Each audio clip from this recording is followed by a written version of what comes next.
A confirmation about the audio, please, guys. If the audio is clear and available, kindly confirm. Thank you.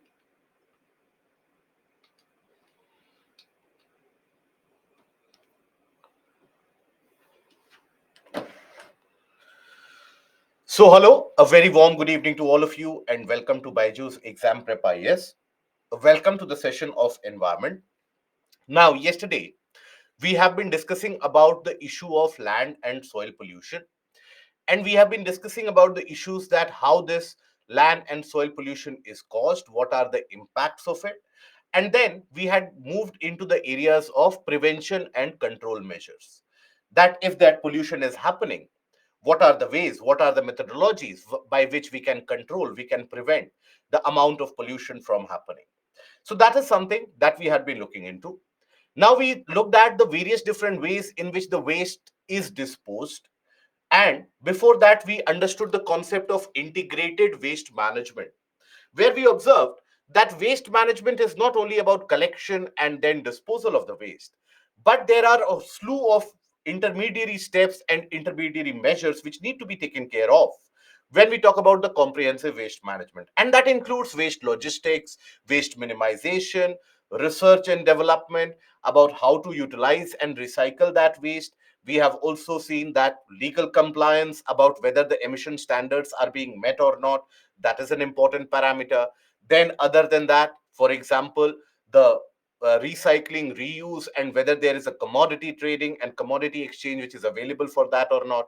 So all these various parameters, they are included in the portion of the integrated waste management. Now, we looked at the concept of open dumps. What do we understand by open dumps? Then we looked at landfills, where we observed that land is basically dug out and there you have the waste which is thrown and then it is covered up. Now, these landfills have a problem of leaching, where all the various different liquefied chemicals, etc., the toxins, they start leaching into the lower portions of the soil. So they suffer from the problem of leaching.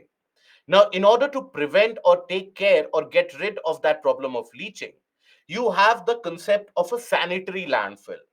In the case of a sanitary landfill, what you do is basically you cover that landfill with a kind of an impermeable membrane or a kind of a non-penetrable layer of rocks, clay, etc., so as to ensure that whatever waste is there, it doesn't leach and basically toxicate the lower regions of the ground also, and even in certain cases, the groundwater.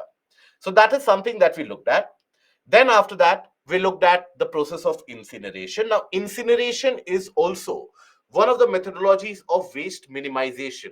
When we talk about disposal of the waste, now you have significantly larger amount and larger quantity of bulk waste. If it is burnt under controlled circumstances, it will produce enough amount of heat. It will produce gases also, but those gases you need to filter it out. But nonetheless, when you basically burn out all that large amount of waste, the energy produced will be so huge that that energy can be utilized for turning water into steam, and that steam can be used to operate the turbine generator sets and thereby produce electricity. So burning of the waste, incineration of the waste is and can be used in order to produce energy as well, reduce the amount of waste that you are eventually going to dispose of, and that is why it can be beneficial.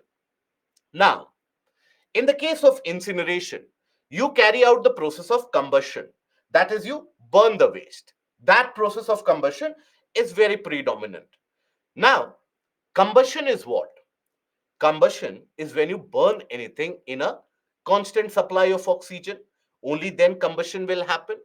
When you carry out a complete burning of anything in the supply of oxygen, that is when combustion happens, or that is what we refer to as combustion. When we talk about then pyrolysis, what is pyrolysis?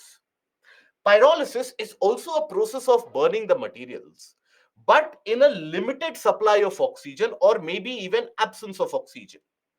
Now, what will be the outcome of it, or why do we do that? And here, can we treat all and every kind of waste materials in the same manner? The answer is no.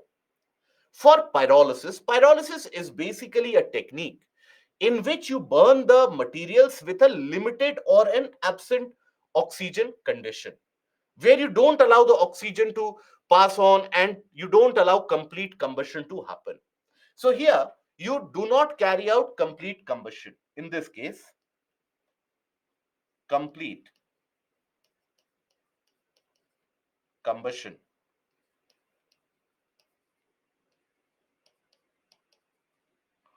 is not carried out.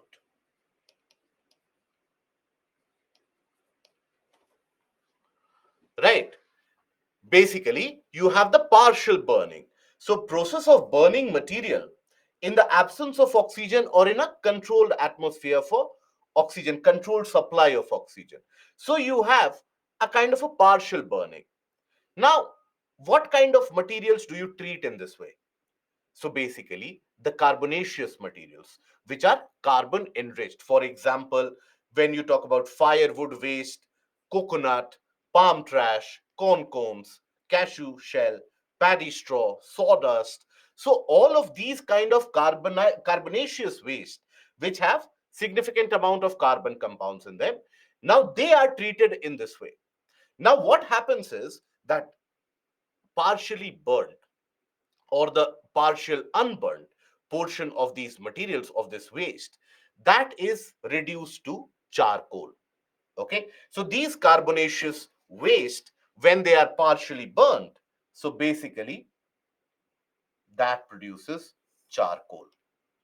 Okay, now that charcoal, it can then be utilized in order to carry out, let's suppose, if you have energy requirement in any kind of industry, so these charcoal pellets are then burned to produce energy.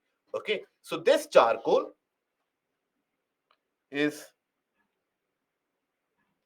a result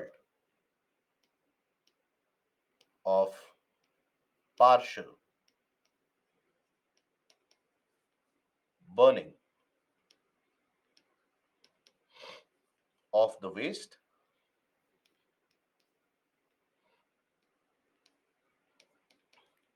Okay, partial burning of the waste, the residue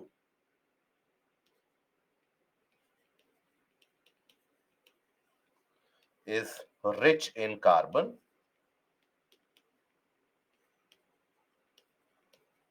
compounds and forms charcoal.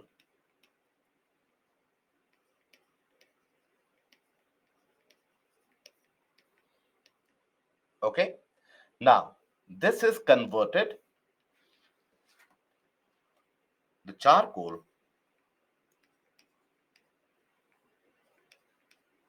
is converted into small pellets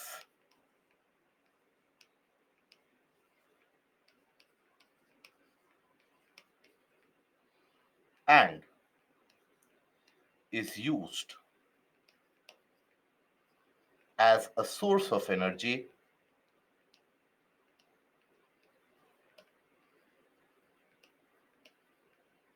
for industrial processes.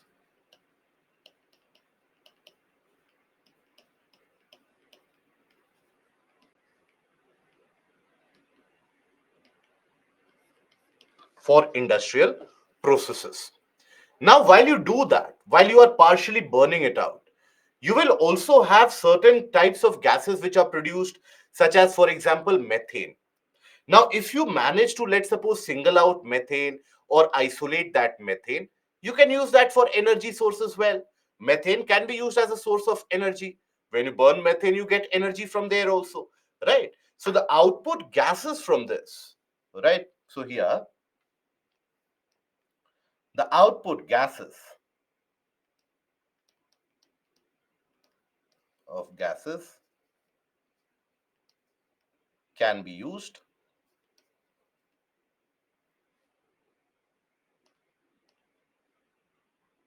like methane can be used as a source of energy. Okay, so that is what is pyrolysis. So again, what is the difference between incineration and pyrolysis? Incineration is when you carry out a complete combustion, a complete burning, right? For example, if in case you are unable to distinguish or if you are getting confused in complete and partial combustion, think about it. Let's suppose you have a lot of pieces of paper. You put fire on those pieces of paper. Now, those bundles of paper, as they start burning, suppose you cover them all up, right? You will find that you will have blackened and the browned portions of paper which are remain. It is no longer white anymore, but it will be blackened and brown in their significant portions. Now, that basically is a partially burnt paper, right? But for example, if you take the piece of paper, you put it outside, you light fire on it, very soon you will have very tiny and small ash, black ash materials which will accumulate. So that is complete combustion, almost complete combustion. So that is the difference in between the complete and the partial combustion. Okay, and even for example, I don't know how many of you have done that. I sincerely do not recommend you do that now at this point of time in your lives. But if ever you have been so mischievous enough that you had an old copy or something like that, and an old book or something which you did not like, if you ever have put a fire to a bundle of pages, you'll find that the top page, the bottom page, that burns completely, but the middle pages, there you will find the coloration is different, they get hardened and they don't burn completely. That is because there is a impartial supply, or a rather limited supply of oxygen there. That is why complete combustion is not happening. So similarly, when we talk about sawdust, what is sawdust? So for example, let's suppose you are in a lumber shop or in a kind of a carpentry shop. Now there, as they cut that wood, you have a lot of that sawdust which is accumulated, isn't it? Lot of that portions of wood dust which gets accumulated. Now what do you do with that?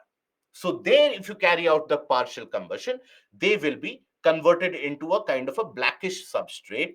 That blackish substrate, you break it into the form of small pellets, and then you can use that for ignition purposes in the industrial processes, wherever the small scale, medium scale, or the cottage industries, wherever they require the process of heat, they can use that pellets. So here, basically, this is the case of pyrolysis. It is different from combustion. Okay, right. I have done that, which is used for cooking. Yes. And Bhagya, in places now also people using charcoal as tooth cleaner. Is it good? Well, I'm not going to attest to those particular things, but then obviously the aspect of charcoal for the utility of combustion is that we are going to talk about. But the health parameters of it is also something which many of us are not well aware of. For example, the presence of fluoride in our toothpaste, we are not very well aware of. You have many brands of toothpaste across the globe which are not allowed in India because of the limitations and the regulations of fluoride that we have. So that is where all the products that we end up using, many of the times we are not aware of their side effects and the harm impact that they can create.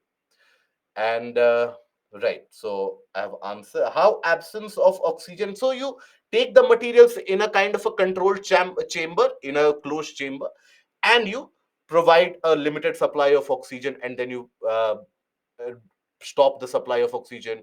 You keep that region or that chamber free of air, and it is that chamber controlled. Charcoal is used for cooking food also. Okay, right. Arsenic is a mineral. Arsenic, Chituri, is a kind of a mineral. Look at the periodic table of, I'm sure in school days you would have seen, at least seen a periodic table. So basically, that is arsenic, right? Yes, it is used for face mask also. How all of these gases are transferred with the help of the pipelines. Then we come across the process of composting. This is also a methodology of waste management.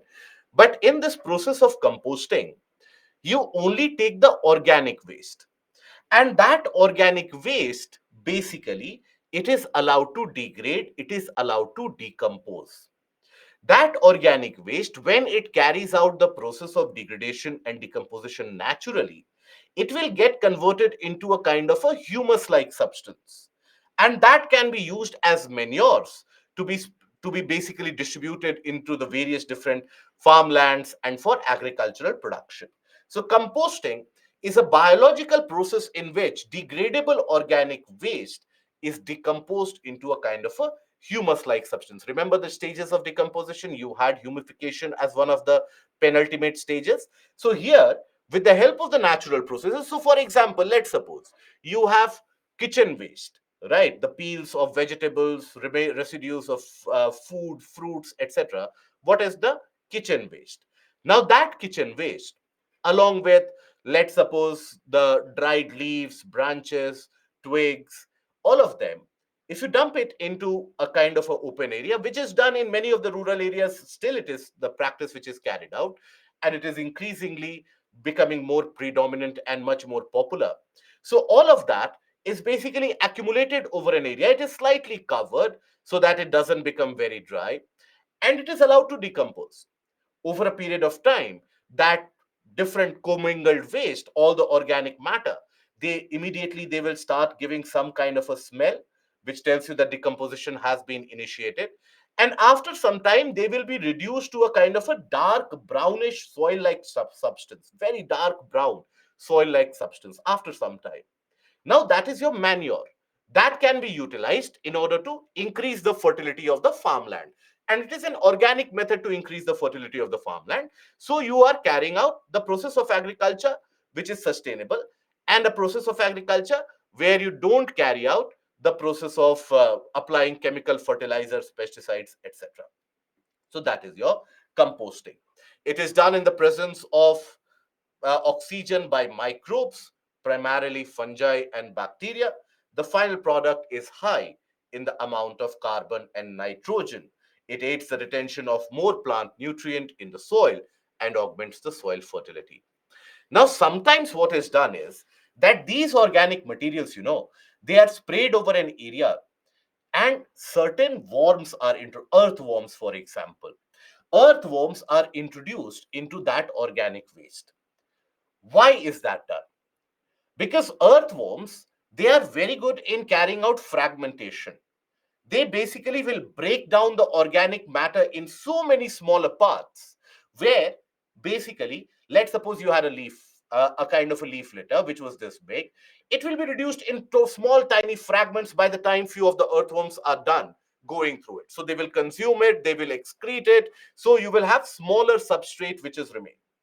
So many of the time, these worms are introduced in certain areas in order to significantly accelerate the process of decomposition. So that is what is also the process which is referred to as vermicomposting.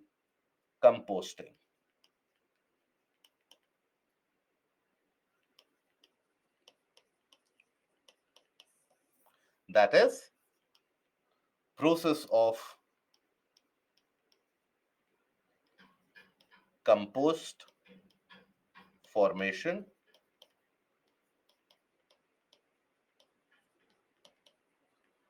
with introduction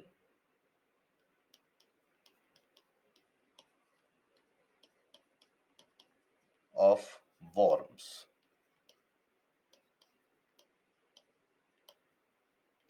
That is your vermicomposting. So, vermicompost is again a process of natural biodegradation, but which is accelerated with the presence of worms. Now, when you carry out this process of composting, you do need certain inputs. For example, oxygen is required, right?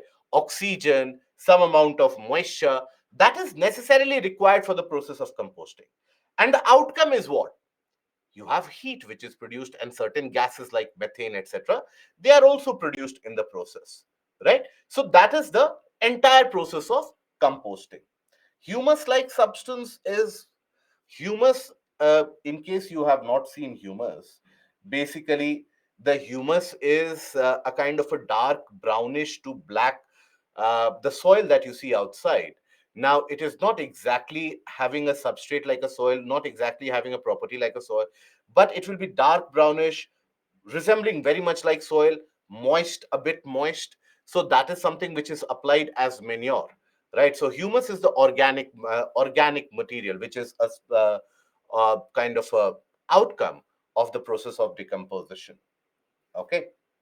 Now this is the process of compost, so or any kind of decomposition, where you observe that various different organic materials such as leaves, straw, woody materials, etc., grass, food scraps, kitchen residues, all of them, manures, all of them, in the presence of water, in the availability of oxygen, and in the presence of earthworms, insects, bacteria, fungi, microbes, which you naturally find in the soil, in that process, composting happens. And the byproduct is the release of heat plus gases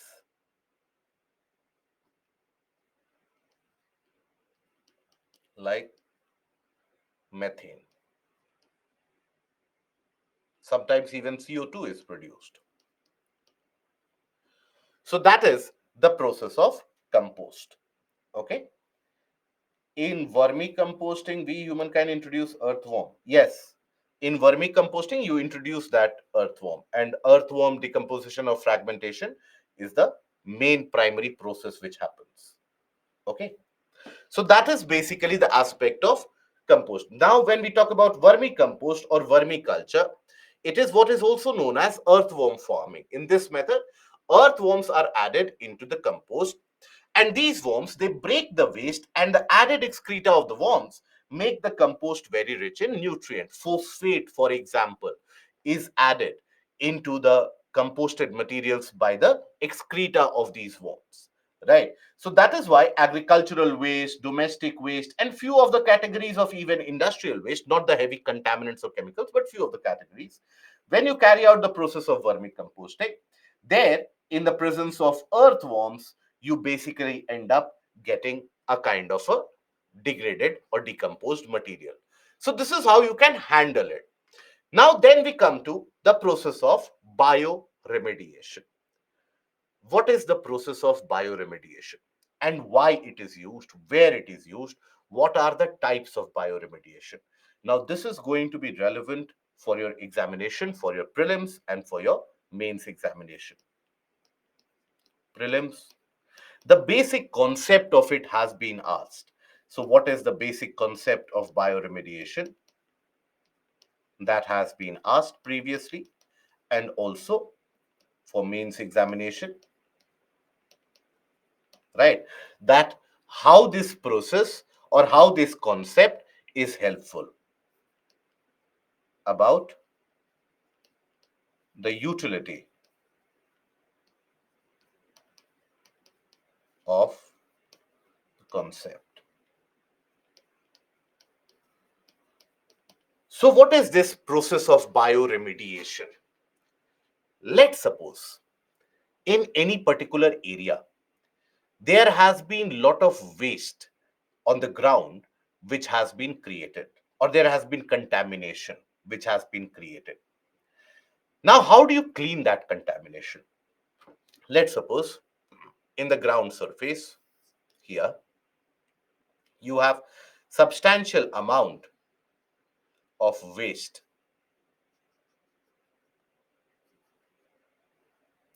The soil in this region is significantly contaminated with various different toxins, maybe industrial waste or something like that. How do you clean that? Do you start scraping off the soil? And we are talking about large areas. We are not talking about a small area in which you yourself can stand. If it is a small area, very easily you can pluck it out, throw away the soil, replace it, fair enough, the work is done. We are talking about a substantially large area. Now, in that case, how do you treat that? Ideally, whatever is the waste, natural degradation of it, if it happens, that is the best possible outcome. If the natural degradation, the decomposition of the waste happens, that is where you will have all that toxin and the waste naturally broken down into nutrients such as nitrogen, phosphate, etc., ammonia, etc., and it can be used up this in the soil in a long term process. But sometimes what happens is that natural degradation of this toxin does not happen. Natural degradation and natural consumption of this waste does not happen. This waste stays and remains as it is. So, in that case, what do you do? In that case, you carry out a kind of an accelerated with the artificial method. You introduce maybe the availability of microbes or oxygen or even moisture, because you want to promote the degradation to happen. The end purpose is degradation of this toxin, right? Whatever this toxin is, whatever this contamination is, your end goal is that this should be taken care of, this should be digested of, but it is not happening naturally. So what do? You end up introducing some amount of microbes, maybe lab grown microbes, which are particularly grown. For example, let's suppose if you have oil waste, now natural microbes won't be able to take care of that oil waste.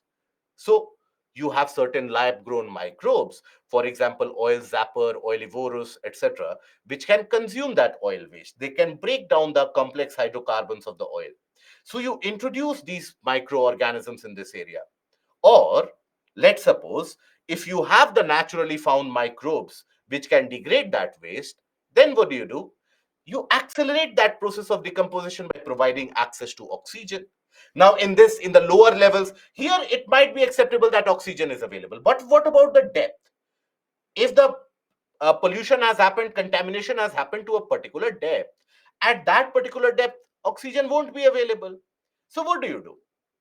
You might provide a supply, you might provide a passageway so that the oxygen can come through that, right? So, you can provide oxygen, for example. Sometimes, let's suppose oxygen is also not there, moisture is also not there. Because remember, for the decomposition and the degradation of the waste, it is not only the presence of oxygen and microbes which will do the process. Moisture is also available, required. So what you can do in that? So let's suppose here you have the groundwater supply. So you provide a pipeline through which you provide, let's suppose, air at very high pressure, so that this air along with the groundwater, starts hitting the contaminated area. Right?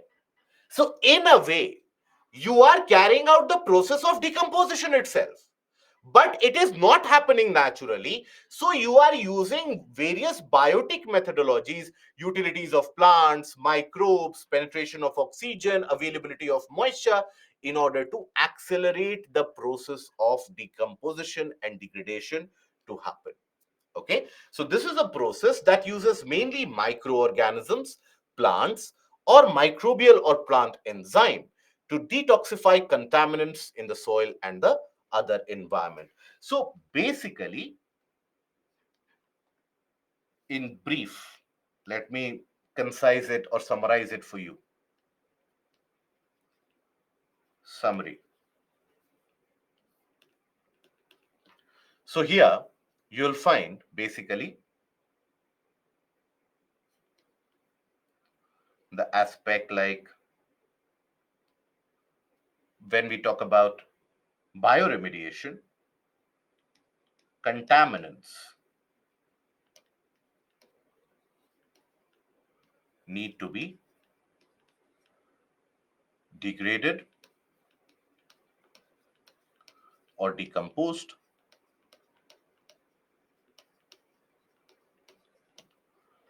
If it doesn't happen naturally,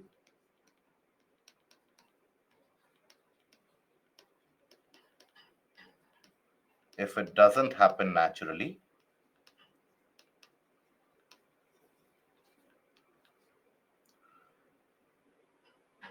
the process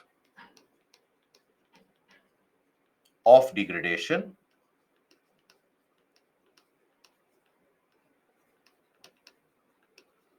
is accelerated by providing the necessary inputs or the required inputs. And how do you do that? It is done by providing or by introducing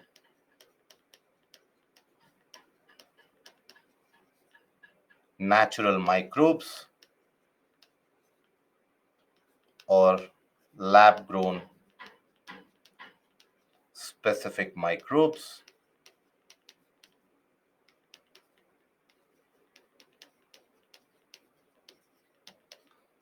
providing availability of oxygen,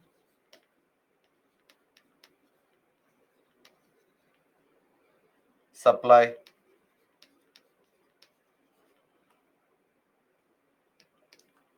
providing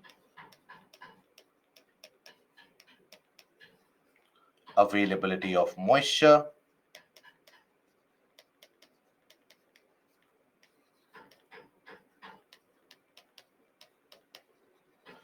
either of these are done in order to carry out the decomposition or the degradation of this waste. So either of these activities that you see allows for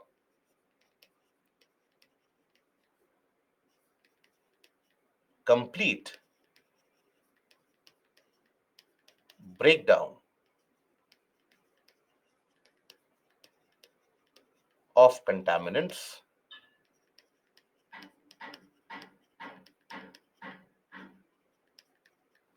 and they treat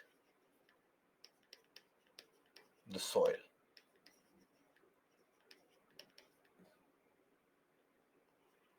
As a result. So this is the process which is referred to as bioremediation.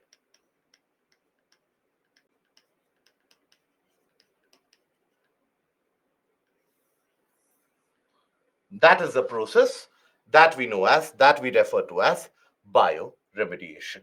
I hope this is understood. Now you have different types of bioremediation depending upon whether you have to introduce specific microbes in an area, whether you have to introduce oxygen in an area, whether you have to introduce, let's suppose, the presence of moisture in an area. So, depending upon that, you have different types of bioremediation which is there. In absence of oxygen, is it calcination? No, it is not. So that is basically in some way you can say carbon enrichment, but not exactly calcination. No. So that is the process of bioremediation. Then let us take a look at the different types of bioremediation. One is bioventing. Now, venting, you provide a vent. So let's suppose the soil in this region has been contaminated. Now, how do you treat that soil? It might be an industrial contamination, it might be a kind of a waste dump yard where the waste has been leaching in the subsoil and has contaminated the subsoil. So, how do you treat that? So you allow, in this case, you allow the natural microbes to take over, but you accelerate the process of decomposition by providing the access of air and sometimes even the required amount of nutrients and minerals, which can further the growth of specific kind of microbes, because microbes also require certain amount of nutrients so that they can thrive and they can increase their population. So bioventing is a process of stimulating the natural in situ biodegradation of contaminants in soil by providing air or oxygen to existing soil microorganisms. What is in situ here? I hope we are aware about the difference between in situ and ex situ. When we talk about in situ is when that process is taking place where the contamination, for example, if we are talking about contamination, we are handling that waste at the portion or at the place where the contamination has happened. That is in situ, at the own place, in the own particular original place. But let's suppose these contaminants you transfer to somewhere else to treat them, that will be ex situ treatment. Okay, so in situ basically refers to at that place itself.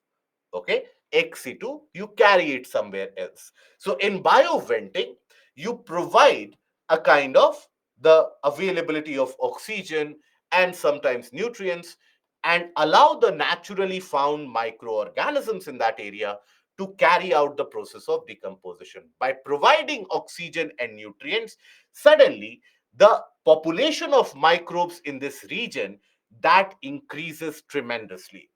Okay, so the population of microbes, naturally found microbes in this region, will almost explode. It will have a large population of microbes. Now all of them will start working on the waste, and the waste soil or the contaminated soil will be treated very quickly.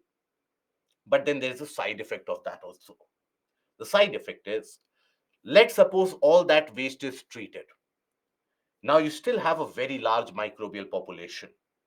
Now, will the microbial population behave like robots that now my work is done, my destiny is fulfilled, now time to die and take a rebirth? No, microbes won't operate that way. These microbes will search for food. These microbes will search for areas where they can carry out the consumption of nutrients. So they will start attacking the soil, the surrounding soil. Whatever organic material the surrounding soil will have, the microbes will consume it all. So, in a way, the side effect of it can be that once the waste has been treated, the entire population of microbes can then drain the soil in the surrounding out of all the organic nutrients which are there. Okay, so in this process, because they are naturally found microbes. These are not lab grown microbes. For example, oilivorous or oil zapper, you remove that oil, they won't be able to consume many other things, right? So you have a natural control there. But when you talk about the soil near you and the microbes near you, in that soil, they can thrive in that soil. So even after the contaminants are removed, they will continue their process of consumption. So, side effect or leads to a spurt or significant increase in microbial population. Microbial population. However, once the waste is treated,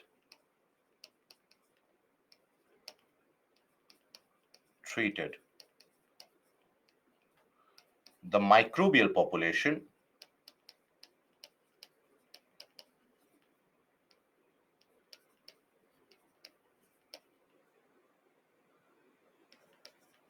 starts attacking the surrounding soil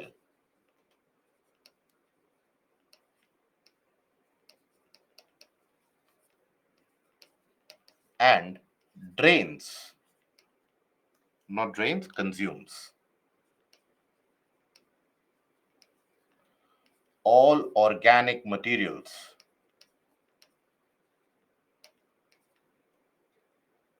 nutrients in the soil,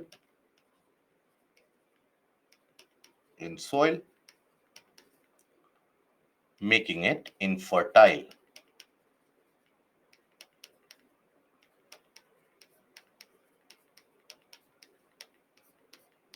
Okay, so that is the case of bioventing with its advantage and the disadvantage. Okay, and then you have bioaugmentation. In the case of bioaugmentation, you have to carry out the decomposition or the degradation of the contaminant, and you have to carry it out in such a way that, for example, when we talk about the contaminant which are not broken down naturally, where the natural microbes are unable to do that, then you introduce certain kinds of microbes, specific kind of microbes which can solve the purpose. For example, let's suppose you have a lot of plastic waste in an area. Now, the natural microbes won't be able to degrade the plastic, would they? Let's suppose the plastic liquefied and other forms of small microplastics are spread over. You cannot pick it out by hand. Now, you introduce a specific kind of microbe which undergo the plasticophagy, which consumes plastic. Now, there you need to provide certain nutrients also which can sustain those microbes. So, you augment the soil with the specific kind of microbes, targeted introduction of microbes along with the nutrients which are required to sustain them in order to decompose those kind of materials which are not naturally degraded or decomposed. Okay, so here basically introduction of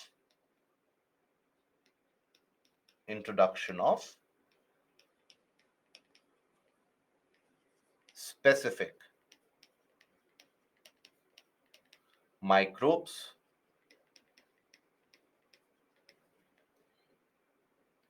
targeted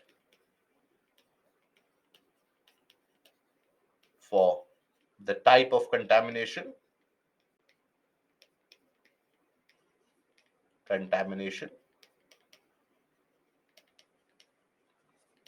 along with nutrients to sustain.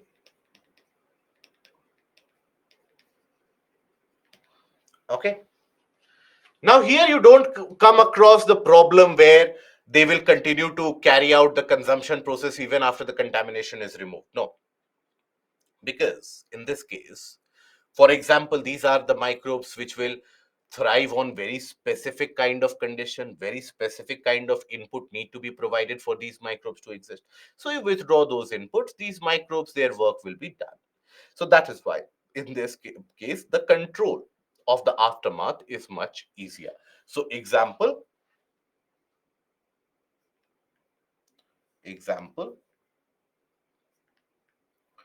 oil waste,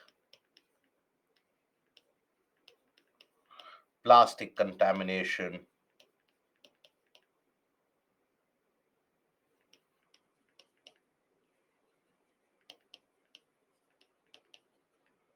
etc.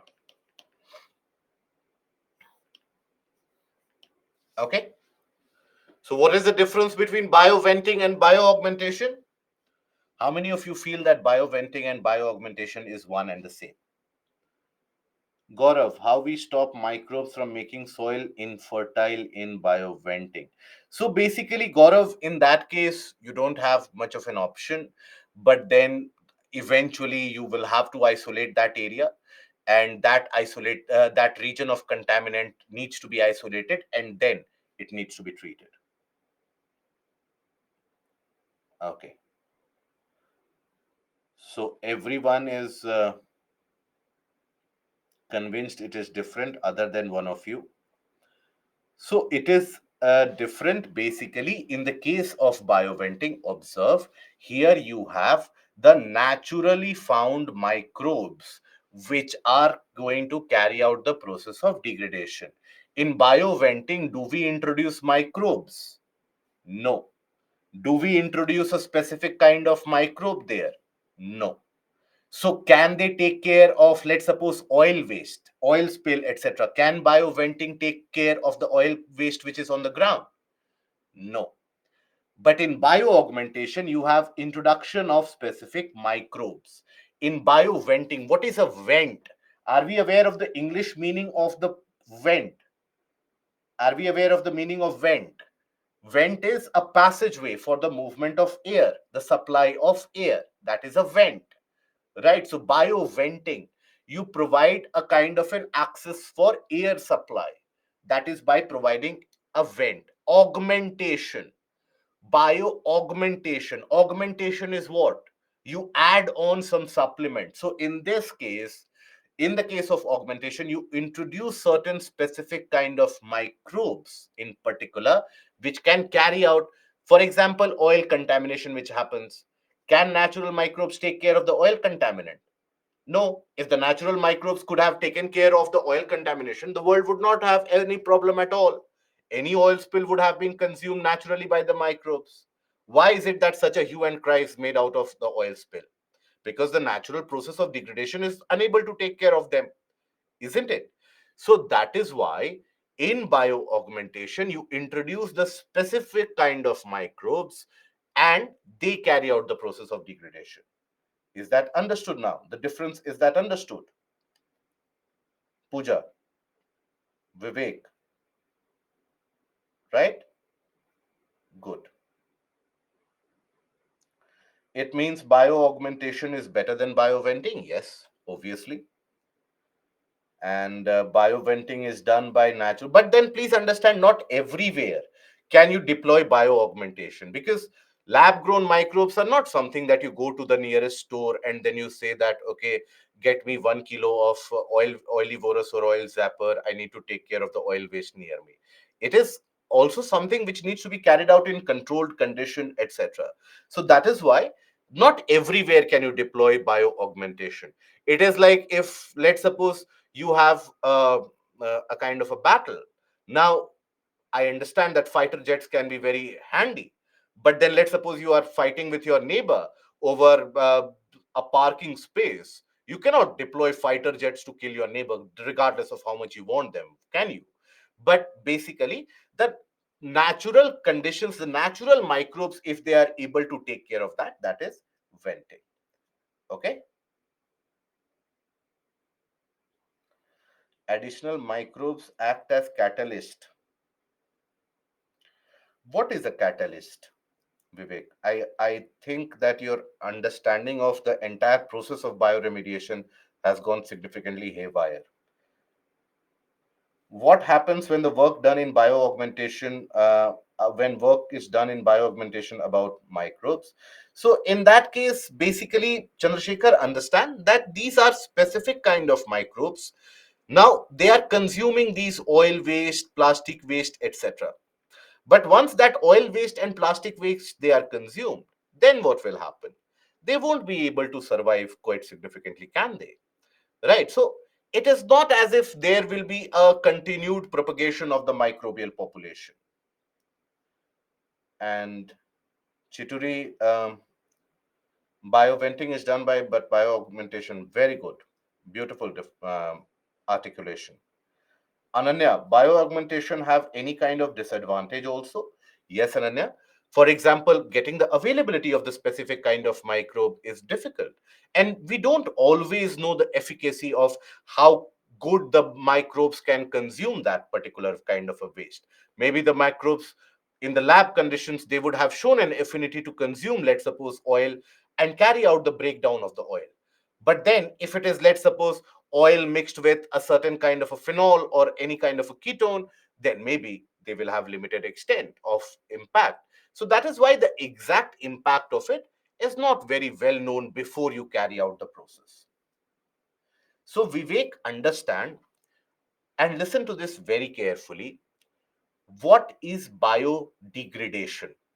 When you hear about the term biodegradation or the term or the fundamental of decomposition, do you think that any chemical or any leaf matter, etc., left outside without any microbial action, they will themselves decompose into organic matter?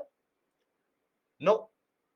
When we talk about decomposition, it is carried out in various different stages where the microbes, they are not a catalyst to a reaction taking. There is no reaction like H2SO4 in the presence of sunlight in the substrate of KCN, then they will react in order to form a kind of no. It is natural processes of life where microorganisms, they need to consume food. So when they consume food, that food can be anything depending upon the type of microbes. Microbes, they have different, you have billions and trillions of the varieties of microbes, they will consume different materials, right? You develop certain kind of microbes in the lab which, let's suppose, can consume oil. Now, if there is an oil spill, what will you do? You will introduce those microbes in that area so that they can consume oil. Let's suppose I have a kind of a plankton, an algae, which under or a kind of a bacteria, which under normal conditions will consume the leaf matter, vegetables, etc. They cannot break down the oil. I have oily zapper or oilivorous, which will consume only oil. So if there is an oil spill, that natural bacteria will not solve any purpose. So what do? I will need to augment the soil with the kind of a specific microbe, specific bacteria, which can consume that oil, isn't it? So you augment it. So it is not a natural reaction which is taking place that now you have introduced the bacteria, so it will be a catalyst. Catalyst is what? Which accelerates a kind of a reaction, which creates a condition for the reaction to take place. But here, they are directly straightforward consuming it. I hope I'm able to make the difference clear in this case. Then, yes, Gaurav, they can be removed also in many of the cases. Where can we buy the specific microbes? You cannot buy. No, they are produced in labs. Can extra waste be brought to the bioventing place after? So ex situ degradation is different, Kumari. We'll come to the process of land farming, which is the example of ex situ degradation. And as you said, there are different types of bioremediation based on which the agent is introduced. So for bioventing, it is oxygen, while microbes are already there. For bioaugmentation, it is microbes. Absolutely, yes. Best articulation. Good. If they are produced in labs, how mass production can be carried out? Why can't it be carried out? By labs, don't think about the dingy chemistry or the physics lab that you had back in school. You have the lab culture, and you don't need to provide them in truckloads that this truck is carrying the microbes, right? Even, for example, if you have a small canister full, that will be enough to take care of a large area of for degradation. And it is not as if you introduce them like how it works in cartoon movies, that immediately you see the soil turning good and immediately like Popeye, the entire thing is taken care of. It takes some time. It will take its own time. Okay. Now, then we have biosparging.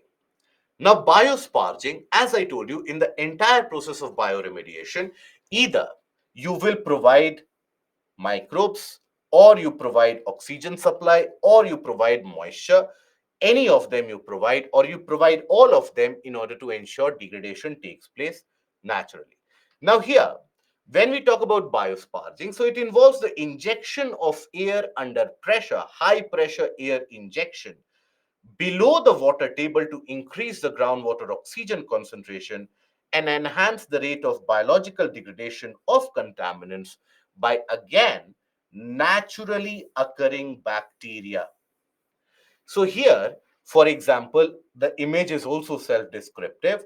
Here you are able to provide moisture, moisture as well as dissolved oxygen. Okay, moisture and dissolved oxygen, all of them you are able to provide so as to enhance the rate of microbial degradation. Here also you use the naturally found microbes.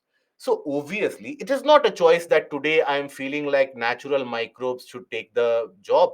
So today natural microbes, today is Sunday, so lab grown microbes. No, depending upon the type of waste, the type of contamination, accordingly you basically either carry out bioventing, biosparging, or bio augmentation, depending upon what kind of contamination and at which region that contamination has taken place. Accordingly, you frame a policy, you formulate a plan to treat that.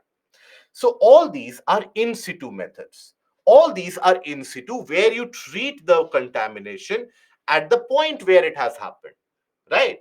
Bioventing, bioaugmentation, biosparging, all of them basically are in situ processes where you treat the contamination at the point where they have happened. So what is bioventing? In a region where there is contamination, you provide a passageway for air in order to carry out the process of decomposition. What is bioaugmentation? Let's suppose you have a unique contaminant like certain kind of acid, certain kind of chemical, certain kind of oil, which the natural microbes cannot take care of. In that case, you provide the microbes in that area to carry out degradation. What is then biosparging? Biosparging is a process where you enhance the moisture availability by providing high pressure air into the groundwater level, because that air will then, that oxygen will then start pushing the water, and the water will have oxygen amount as well. Now, when that reaches the site of contamination, when that reaches the site of contamination, it will increase the microbial action. But here again, naturally found microbes are only used. Here also, you don't introduce a specific kind of a microbe for doing this particular job. Am I making myself clear now? Is the same side effect of bioventing will happen to bioaugmentation? Not so much, Femina, because there is a kind of these lab grown microbes, or the specifically the microbes which specifically will target chemicals, etc. They, okay,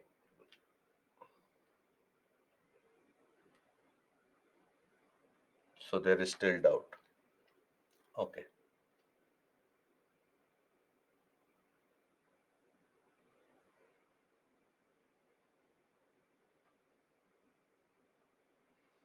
okay, so I understand what is required here. I will give you that what is required.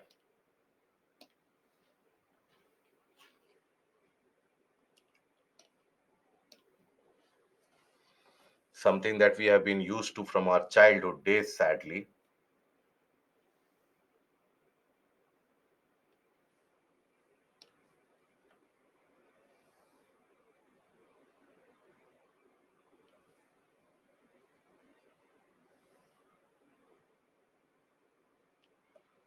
And then you guys want written definition also.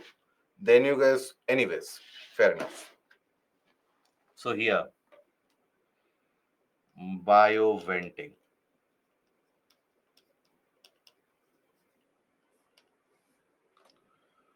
Bioaugmentation.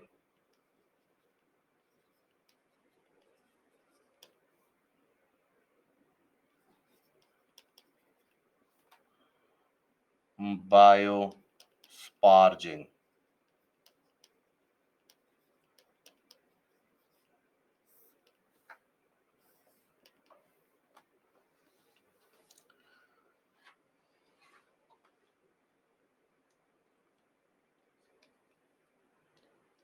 Natural microbes used.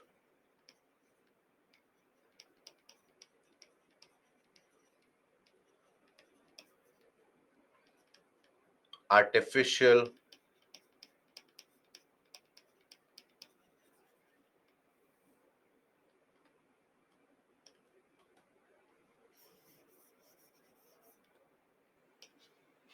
natural microbes might not be very clear to those who are having doubt. So let me write it down here also. Microbes found naturally in the region of contamination.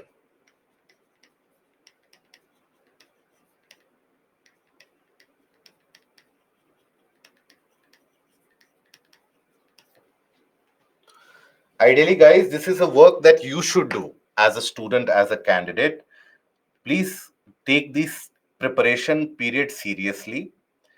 Please don't rely on spoon feeding because, see, my writing practice, I am good at writing practice. I'm good at writing. I will keep on writing. But then please understand it is you who need to take up this process of writing, etc. I'm sure by this request that you are saying, giving out that write it in your own words, write the difference in another slide, so that when we get the annotation PPT, we can simply stare at it and everything will come into the mind. It is not going to help you significantly in the examination. You might not realize it today. Right now, whatever I am saying might appear to be some kind of a total nonsense, that why is he preaching like this? Trust me, the time that you appear for the mains examination, if you reach the mains examination, you will realize the importance of creating your own writing practice, writing things in your own words, rather than relying on someone who has written it and simply wrote learning it. But that will hit you someday. I hope it doesn't hit you too bad. So, specific microbes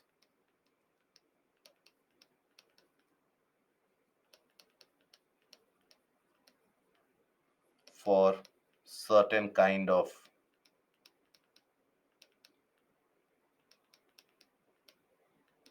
contamination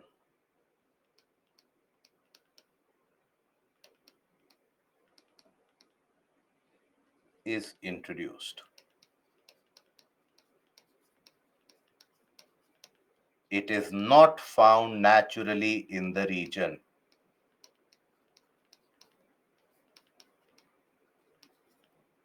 To be present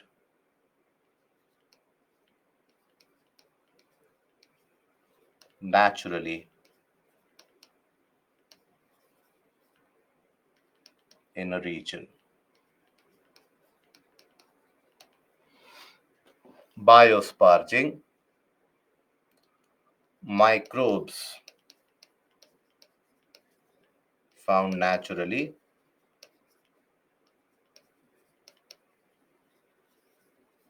in the area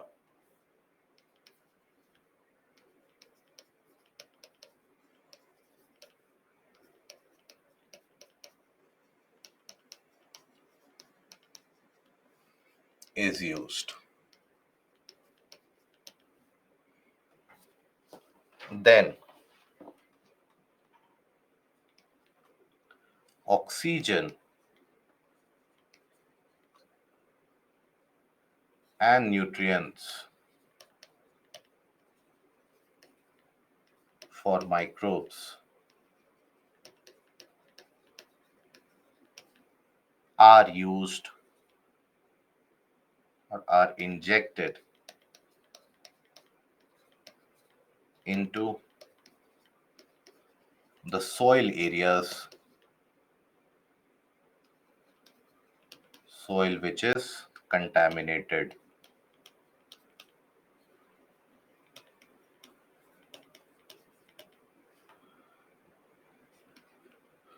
Oxygen need not be introduced injected depending upon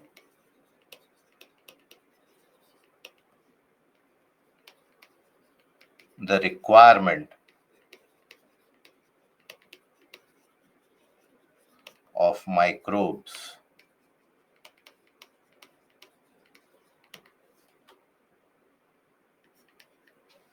Oxygen is introduced into groundwater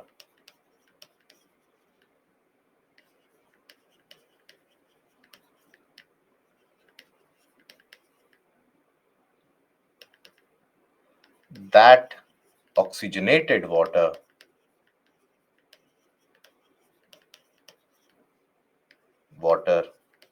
under pressure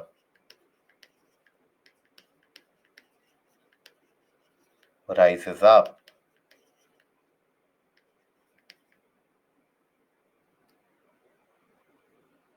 and provides the condition for decomposition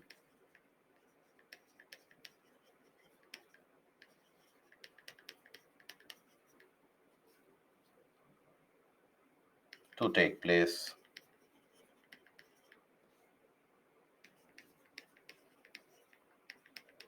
In contaminated soil.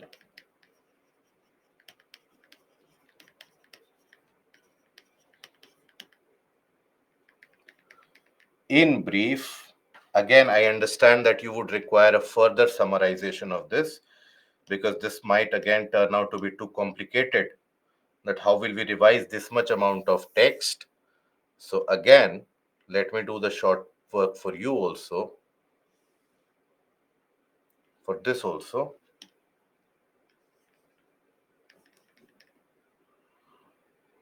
Oxygen, or rather only air introduced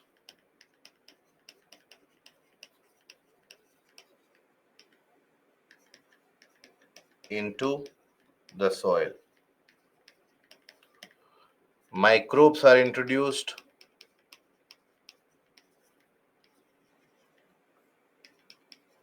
in this. Air at high pressure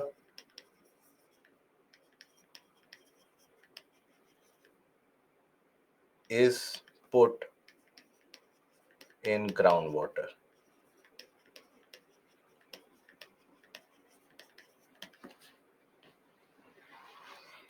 Is that understood now? The mechanism, is that understood? The guys who had told to write it in a separate slide, I want you guys to respond, not the ones who had already understood.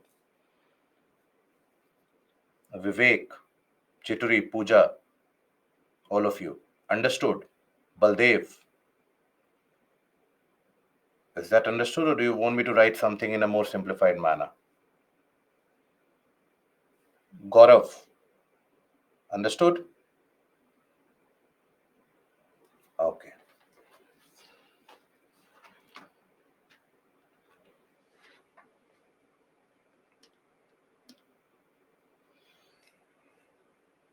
Another method of bioremediation is also composting, which we have studied, where the natural processes take care of the process of degradation. And then there is an ex situ method of taking care of the waste, and that is land farming, where the contaminated soil is spread over a larger land area and to allow for the decomposition to take place. So in the case of the land farming, I will write it down itself so that the work of explanation will also be done. Contaminated soil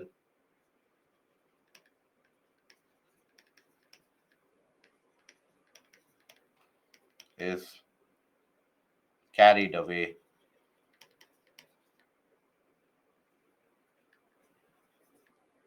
and spread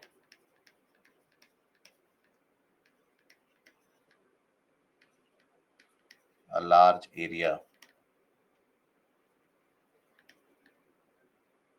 where controlled decomposition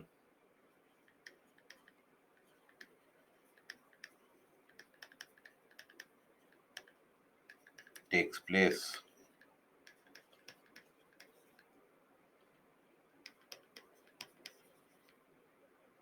in the presence of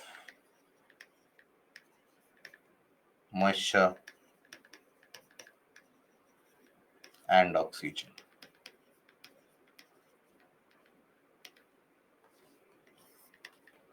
It is an ex situ process, and by ex situ process, what we mean is contamination is treated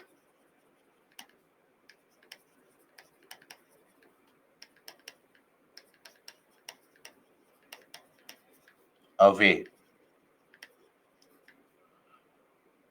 from the place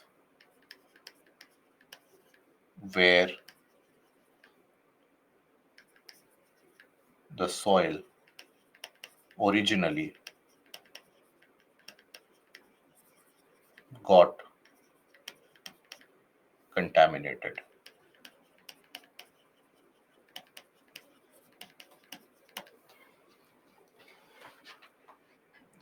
Is that understood now? Any doubts till now about any of the process of bioremediation? No? Okay. Now we move to Chandrasekhar. In generally, see, ex situ or in situ basically depends upon the type of contamination and where that contamination has taken place. Let's suppose in the fringes of an urban area, let's suppose there is, or let's suppose there is a kind of a highway network from where in between various different cities. Let's suppose there has been an accident of an oil tanker and the oil has spilled over a region. Now that region is away from habitation. Now, in that case, what do? You can carry out in situ process of treatment, because you can carry out the in situ process, ex situ process, whatever you want to do, because there you don't impact a lot of lives. But let's suppose there's a contamination happening in the middle of the urban region. Now, what can you do? Will you start with scrapping away the soil underneath? In certain cases, you might even do that. Let's suppose it is in the middle of a habitation, you might scrap away the soil and you replace it. So you can carry out the ex situ. So depending upon what kind of contamination has happened, depending upon where that contamination has happened, accordingly you take the policy. And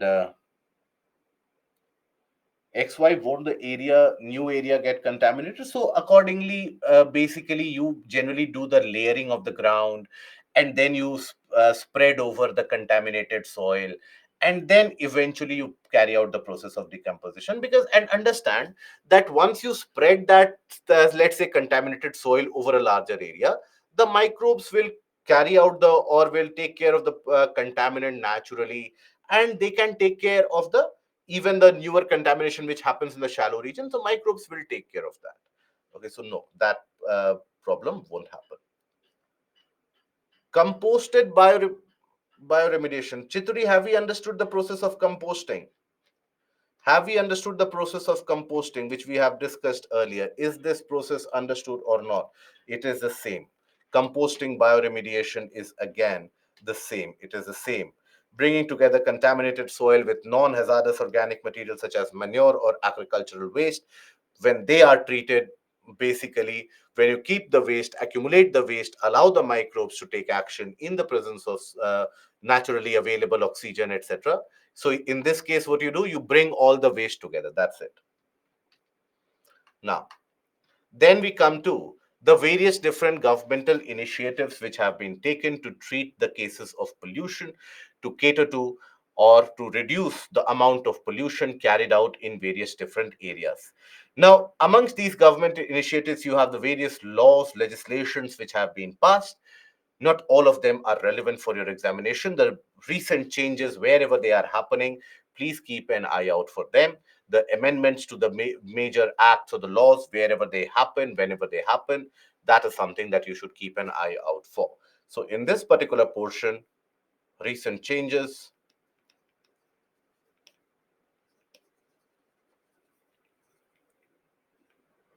and amendments.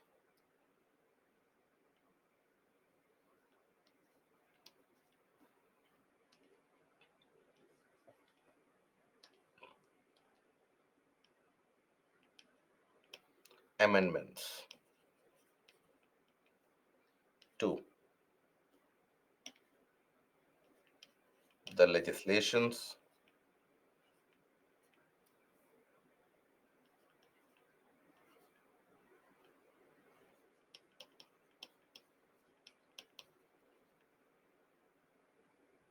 need to be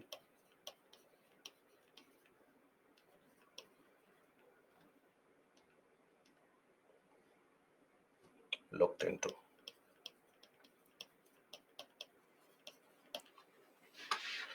Now, when we talk about the various different acts and measures out of this, the Plastic Waste Amendment of 2022, the E-Waste Amendment of 2022, the Solid Waste Management and its key important concepts and the key principles, right? These are important.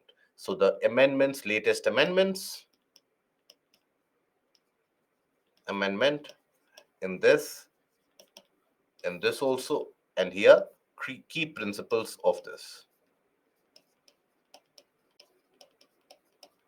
involved. These are the areas that you need to be aware of. Other than that, you have various different, for example, biomedical waste management rules, for example, hazardous and other waste management rules, battery waste management rules.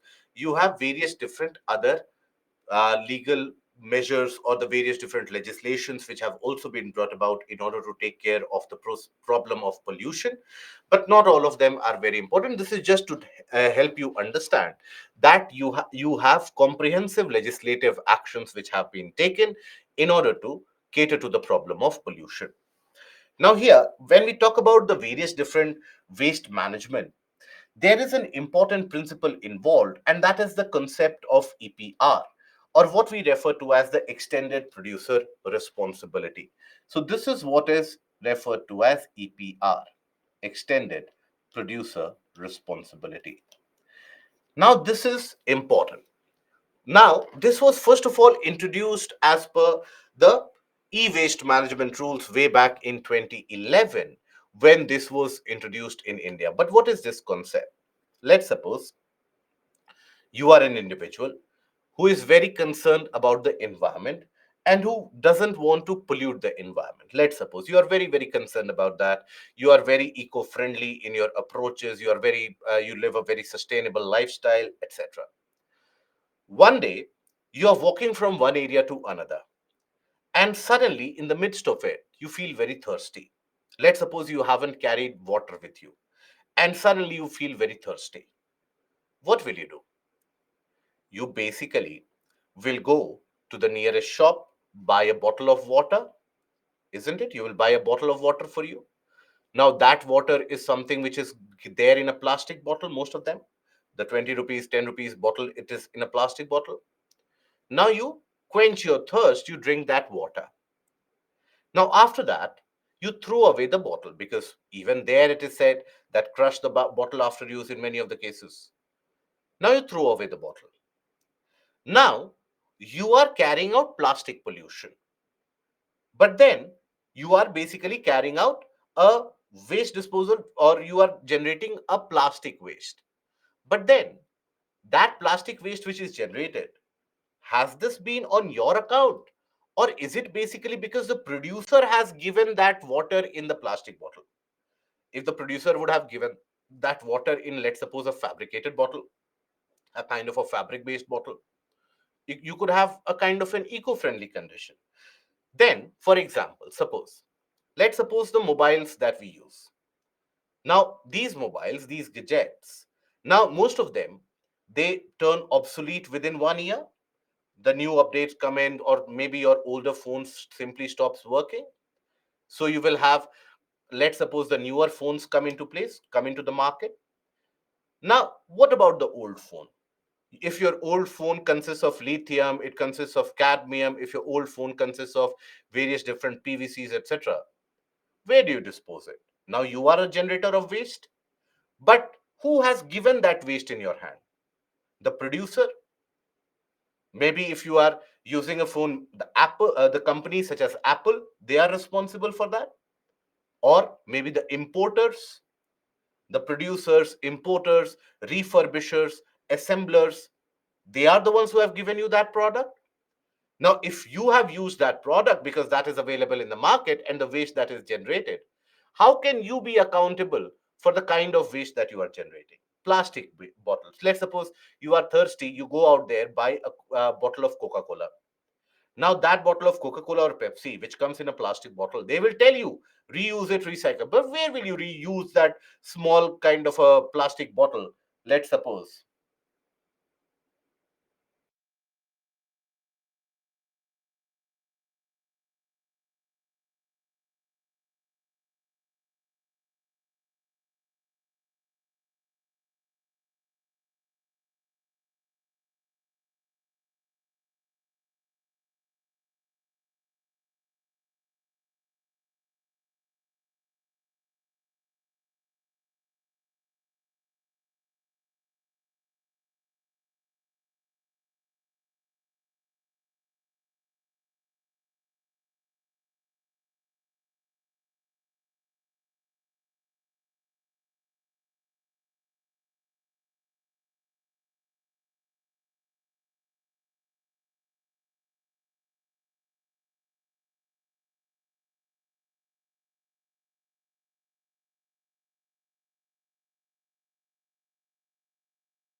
Is the audio and video available now? Thank you.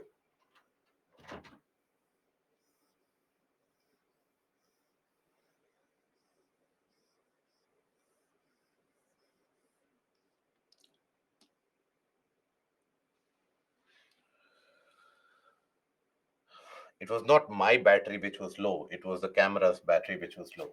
There's a big difference between that.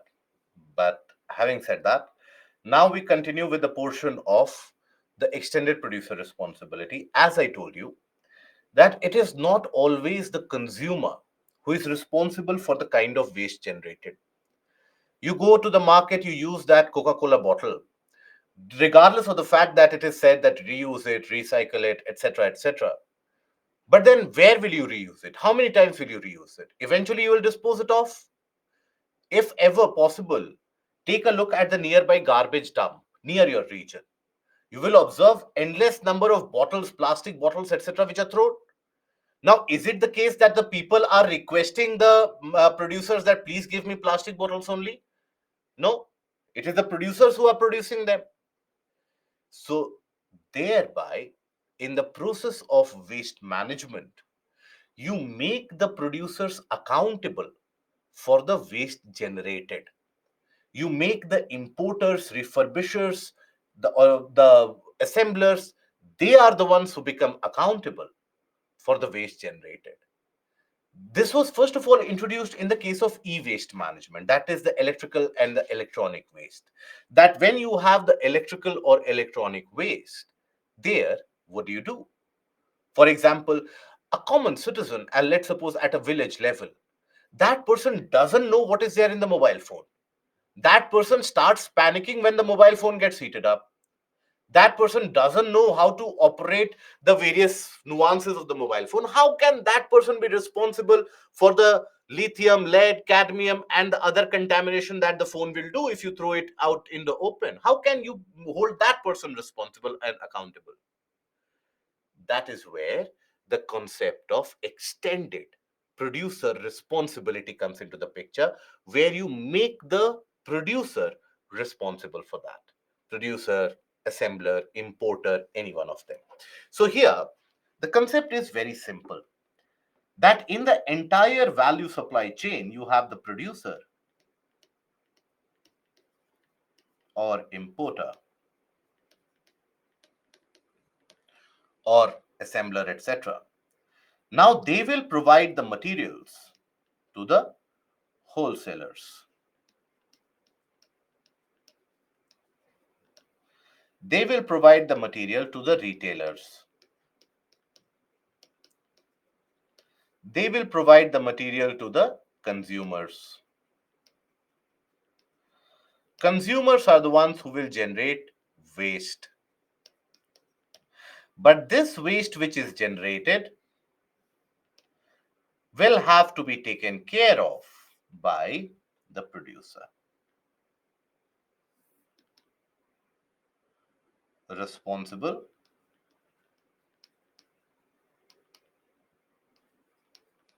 for collection and treatment of waste.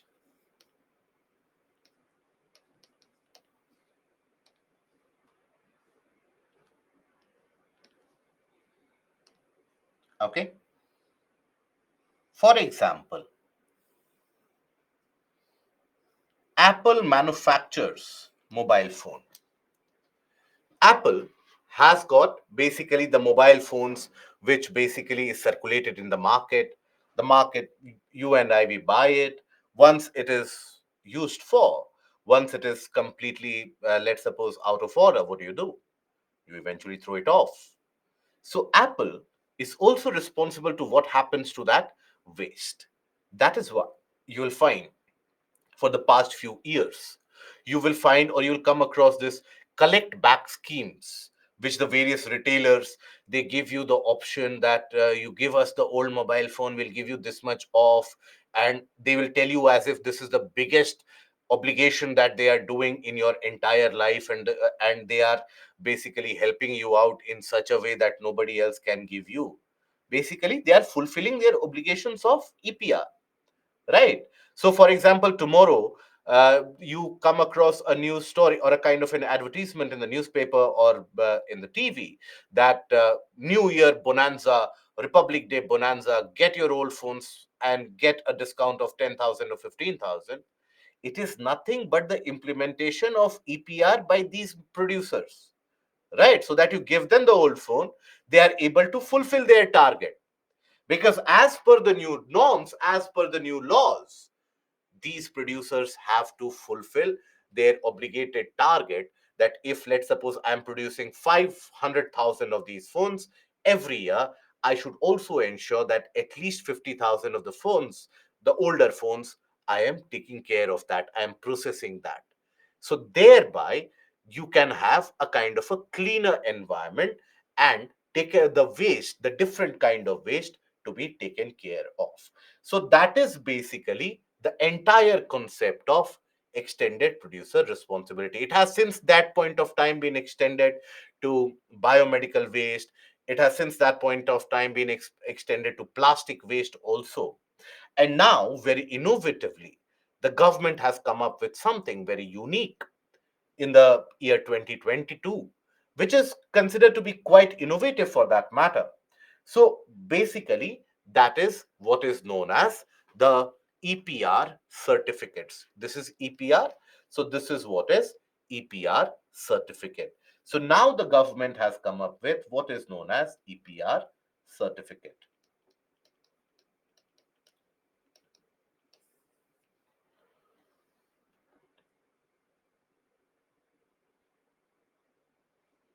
Uh, B. Rama, here is my mail ID.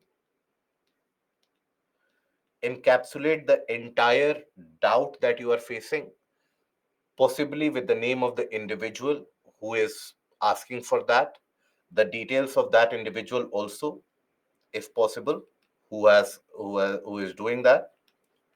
Write a mail to me. I will take this forward as urgently as possible, and Monday I will take care of it. Okay, because tomorrow we don't have a working day for the other department, so it will be taken up on priority.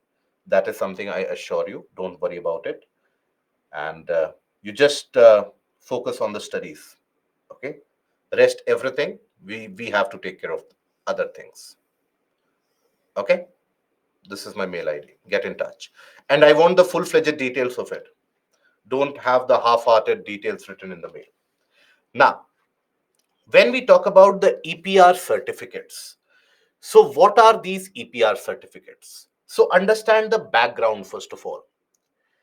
Now, earlier, when this concept of EPR was introduced, now this concept of EPR was, as I told you, for example, Apple has been given a target that every year you have to take 50,000 older phones and you have to treat them, you have to cater to them, or you have to ensure the safe disposal of them, etc.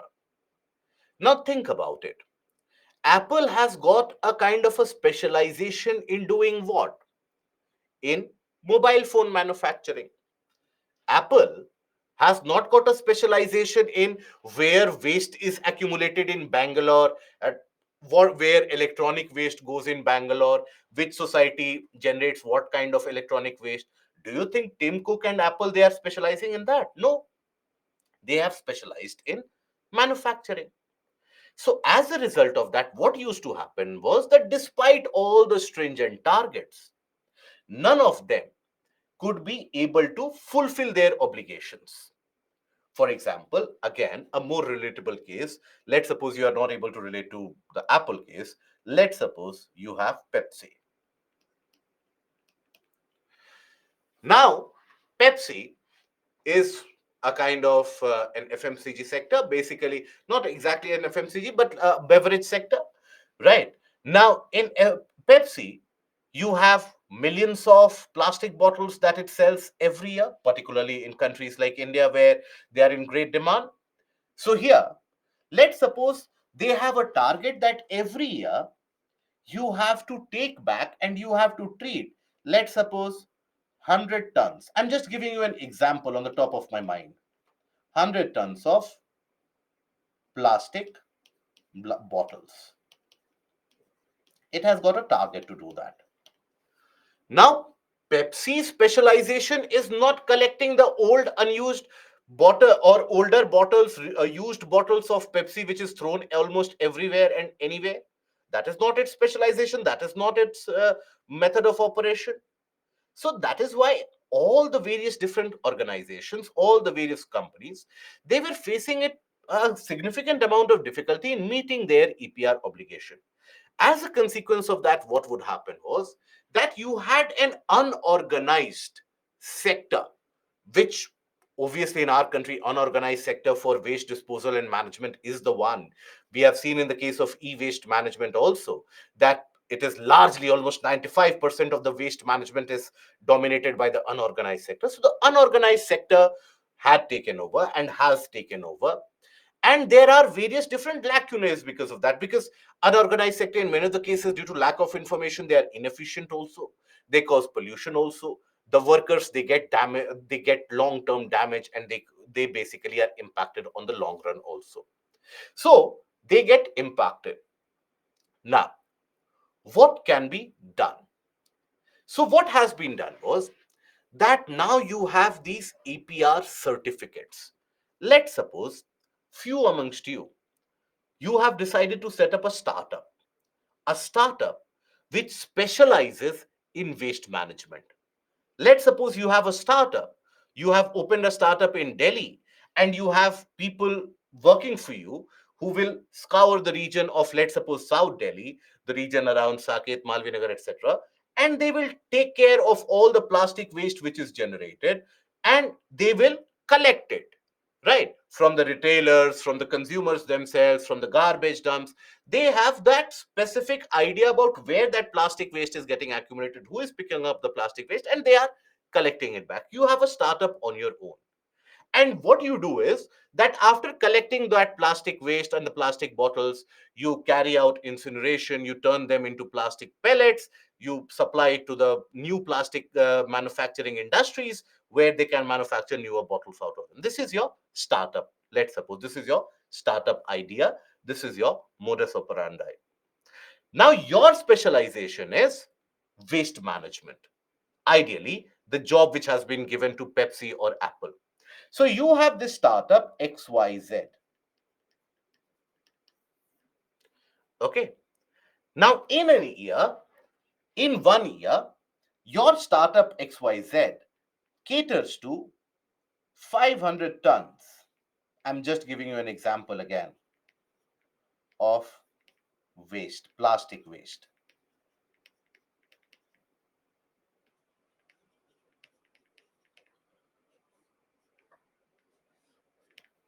This is your startup XYZ.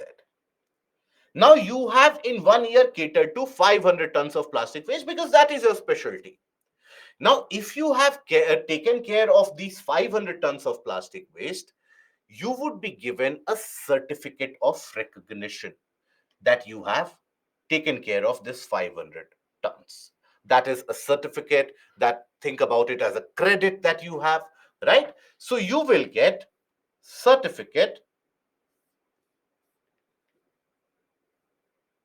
or credit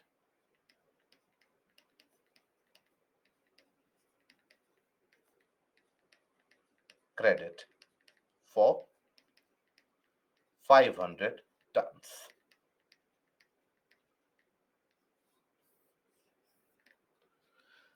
Now, Pepsi had a target for 100 tons of plastic bottles, but it doesn't have the capacity to ensure the uh, carry back offers, to ensure that the retailers give them enough.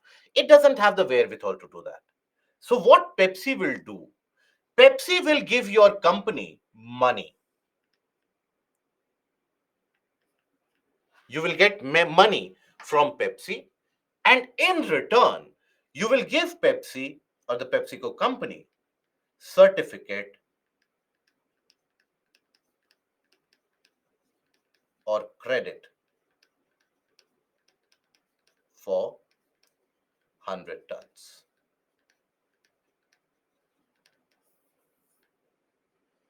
Right. So, in a way, now Pepsi can concentrate on producing cold drinks or the soft drinks, whereas now the waste management that you have done, Pepsi can simply buy off that credit from you. You concentrate on waste management, waste is also taken care of, and in 1 year, all these targets are also met. Right. Let's suppose as a company XYZ, yes, just like carbon credit. Let's suppose as a company XYZ, you needed some money immediately. You cannot wait for Pepsi to come in and give you some credit, etc. Let's suppose you don't have that wherewithal.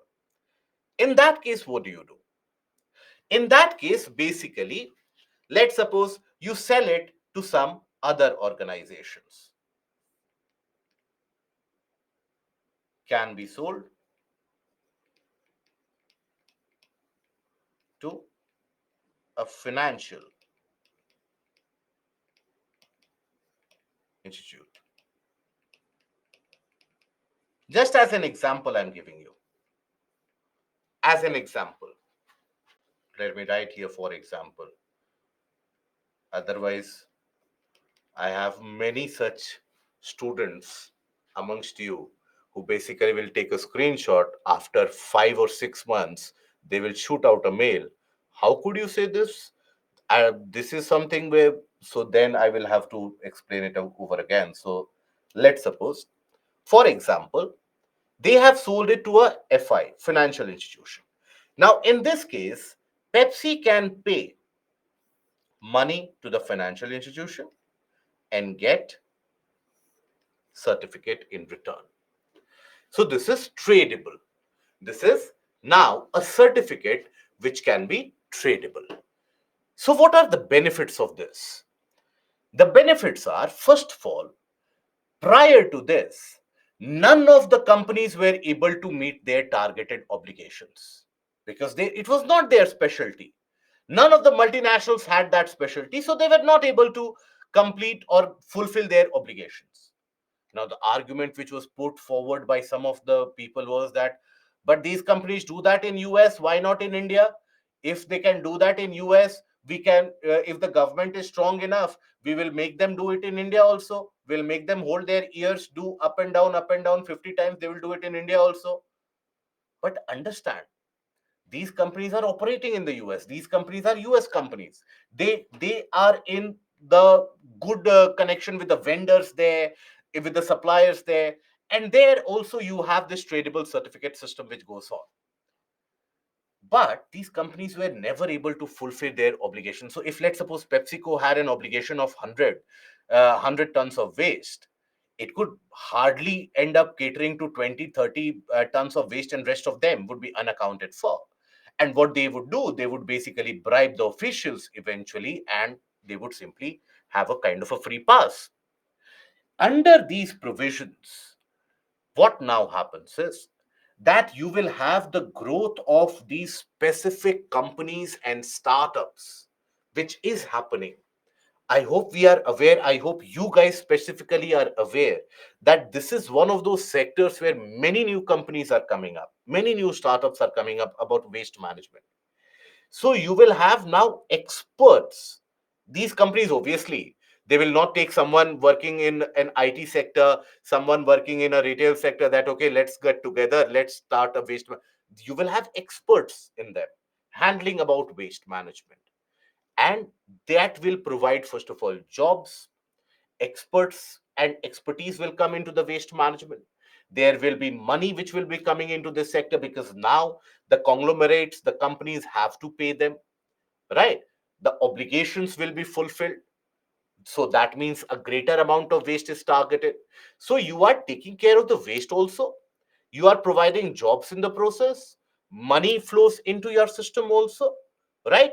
And expert waste management is also happening, and the companies are complying with the regulation. So this is beneficial. It is a kind of a market mechanism which was earlier available in the carbon sector. Now it has been made available even in the plastic waste and even in the e-waste. Okay, this is not good. Theory and practical differs. Pepsi have to find out method to reduce plastic waste. Is it not so? Absolutely. I couldn't agree with you more. That ideal world scenario, what would be the ideal world scenario? That Pepsi starts producing soft drinks in a bottle which is eco-friendly. That is the ideal world, isn't it? Ideal world is what?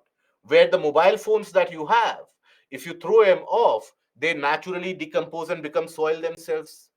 But have we reached that stage? No. Maybe we'll reach that stage 5 years down the line, 6 years down the line. But in those 5 to 6 years, we might end up generating 50,000 to 100,000 tons of waste easily, easily, much more than that. And we are generating around 150,000 tons per day of waste.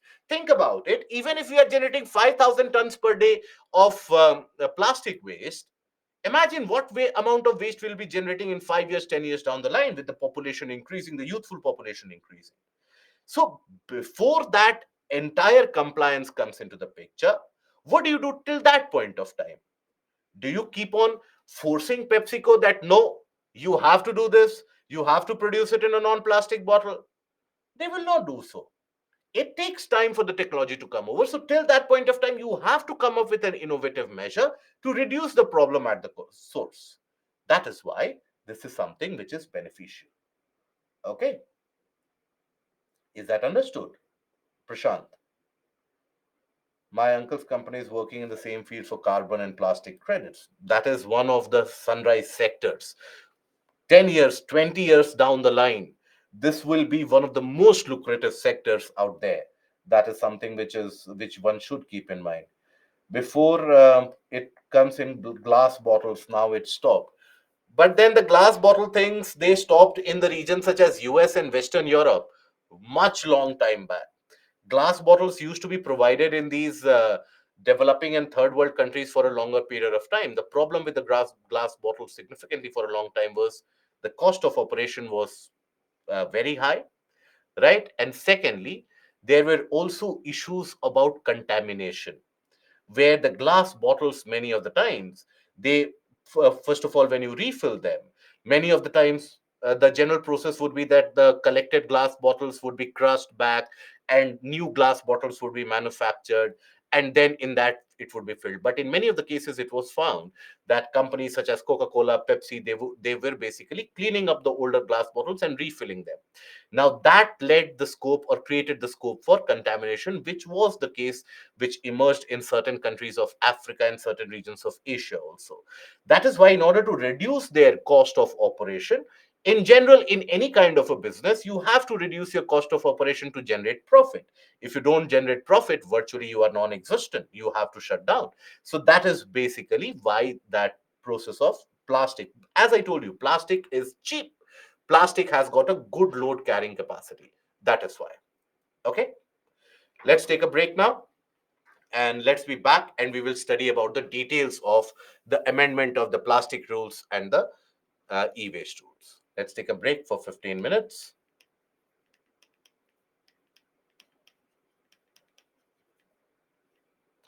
and we'll be back.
A confirmation about the audio, please, guys. If the audio is clear and available. Thank you. So I hope the concept of EPR and the tradable EPR certificate is understood. What is the benefit of the tradable EPR certificate? I hope that is also understood. About the disadvantages of this tradable EPR certificate, just so that you can add variety to your answer. Because as I have always maintained, and probably I would have told you this hundreds of times also, that as a candidate for civil services, there you whenever you take a look at any particular topic, any particular issue at hand, it is not always going to be only good, it is not always going to be only bad. There are going to be gray areas, there are going to be both pros and cons. So a well rounded candidate, a well formed candidate is the one who is able to look at both sides of the coin. Okay, in today's day and age, sadly, due to the narratives which build up around us, and obviously we are exposed to, and especially at your age, many of you have got a kind of an overexposure to social media, the kind of misinformation, etc. As a result of that, we either for any particular policy we think that it is absolutely bad or it is absolutely good, but most of them will have some drawbacks also, some benefits also. And that is what needs to be encapsulated in answer writing. When you create an answer, that needs to be included. Okay, so here the disadvantage of this, if you have to think about it, the only disadvantage that you can think about or that you can talk about is the fact that here the larger conglomerates can escape their responsibility and they can continue their unsustainable practices. That is it. Okay, but that disadvantage has also been catered to, particularly when we talk about the e-waste management rules, etc., the amendment of the e-waste management rules, where the amended management rules have talked about the fact that even worker training needs to be ensured. Even, for example, how do you treat that waste, those workers, their health needs to be ensured. And also the manufacturers eventually have to keep on reducing the amount of mercury, cadmium, and other different types of hazardous materials that they are using. Okay, so here let us take a look at the plastic waste amendment rules of 2022. Now, it was announced by the Ministry of Environment, Forest and Climate Change, and it has been amended for the elimination of single use plastics and to promote alternatives. So, under the new rules, what has been done is that the plastic, plastic is not a kind of a monolith that only you have one grade of plastic. You have multiple grades of plastic, multiple different types of plastic. You have, for example, you go out there in an electronic store to buy an electronic item. That electronic item will be packaged in styrofoam, etc. That is also a grade of plastic. But those styrofoams can be reused, isn't it? But you also have very thin plastic bags that you get from your vegetable vendors that cannot be reused. Similarly, you have packaging plastic. You have, for example, a thicker bottle that you buy from the market, the plastic bottle, that can also be reused and recycled. So you need to have a categorization of the kind of plastic, and then you can enforce the norms and the rules. So here, first of all, classification of that plastic is done. So you have category 1, which includes rigid plastic packaging. That is included in this particular aspect, in this particular provision. Category 2, flexible plastic packaging of single layer or multi-layer plastic sheets, covers made of plastic sheets, carry bags, plastic sachet, or pouches, they are included in category 2. Category 3, multi layered plastic packaging, right? So that is included. Category 4, plastic sheets as well as plastic bags made up of compostable materials which are eco friendly. Now, you don't have to learn this, that what is in category 1, 2, and 3, and 4, but just an idea that categorization of the plastic has been done in order to better manage and reuse and recycle the waste which is generated. Then, after that, you have the plastic packaging. So, in that, the reuse, when we talk about the plastic packaging, reuse of rigid plastic packaging material has been mandated in the guidelines to reduce the use of fresh plastic. So this ensures a significant recycling and reuse of the material. Then EPR certificates. Okay. Now these EPR certificates, basically the guidelines allow for the sale and purchase of surplus EPR certificates, and this will set up a market mechanism for the plastic waste management. This will boost the economy also, ensure better waste management also, cater to professional waste management, cater to creation of jobs also. So this will boost economy due to the sale and purchase, right? Provide jobs,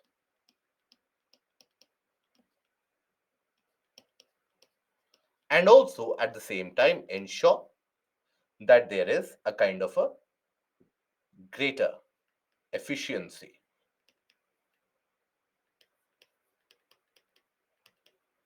of waste management.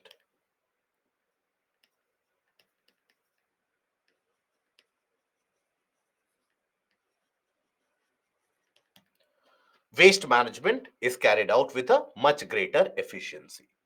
Now there is a centralized online portal which has been made up by CPCB. So this portal is for the registration and filing of the annual returns by producers, importers, and brand owners of the plastic waste processors of the packaging waste. So everyone who is making that plastic, who is basically building that plastic, who is indulged in the production, import, the sale of that plastic materials, they will have to register on the online portal if they want to carry out their business legally under the white money operations. They will have to register themselves on the portal, and they will have to register the amount of plastic materials that they have manufactured, the amount that they have sold, and where they have sold it to. So these details will be maintained by CPCB in an online portal. This ensures not only transparency but also ensures that there cannot be evasion of responsibility which will be done by the companies. So this is to ensure transparency,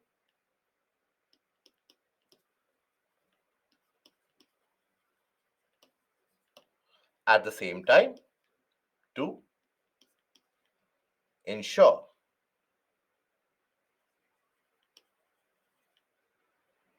that organizations or companies, that is producers,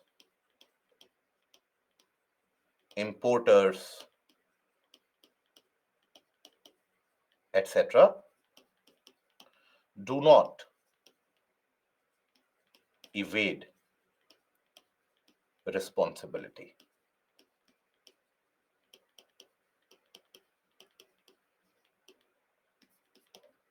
Okay, so that is the case, or that is the purpose to be solved by an online portal. A similar online portal has been established even as per the requirement of e-waste norms as well. The e-waste rules, which have also been amended in 2022, so that similar requirement of an online portal is there. So if you want to operate in black money market, if you want to carry out the operation under the table, so then you have the eyes of the income tax department, etc., which is always there. So you, if you are ready to take that risk, fair enough. But then if you want to carry out a legal operation, if you want to operate the company legally, you need to register on this. Earlier, what used to be the scenario, or till now what still the scenario is, because these new norms have not fully been implemented till now, it takes around a couple of years for any new rules to be implemented on the ground level. So till now, even in many areas, for example, in the outskirts of Hyderabad, in the outskirts of Delhi, Mumbai, Bangalore, almost in all the cities, you will come across the scenario that many of the companies, they would say they would be manufacturing tons of plastic. And in order to evade tax, in order to evade, let's suppose, accountability of EPR, etc., they would simply say that we have not had any sale, right? Or we sold only around 5 tons or 4 tons. Now, in that situation, they would be able to evade tax also. They would be able to evade scrutiny also. Now that the IT department, etc., they are also using AI and machine learning. So that window is closing. But at the same time, if you give the details of, for example, an intermediary company like PepsiCo, it is buying plastic from some larger organization. So PepsiCo will give the account that I have bought 500 tons from this individual. Now that company has to basically furnish that detail, that where did the 500 tons go. So that is why, as transparent as the system gets, it becomes very difficult for the evaders to have their way. Now, then the comes to we come to the e-waste management rule, the basics of it, and then what is covered under the amendment. So here, when we talk about the e-waste, now in e-waste, you have the electronic and the electrical items both to be included. Now here, you also have, for example, nowadays in our country, for the past few years, for the past decade and a half almost, since the mid 2000s itself, there has been a greater adoption of solar energy across the country. The overall movement that you will see is that there has been a greater adoption, a greater utility of solar panels and solar energy. Now these solar photovoltaic cells which generate energy, they are also going to come into the category of e-waste. Now once they get old, where do you dispose them?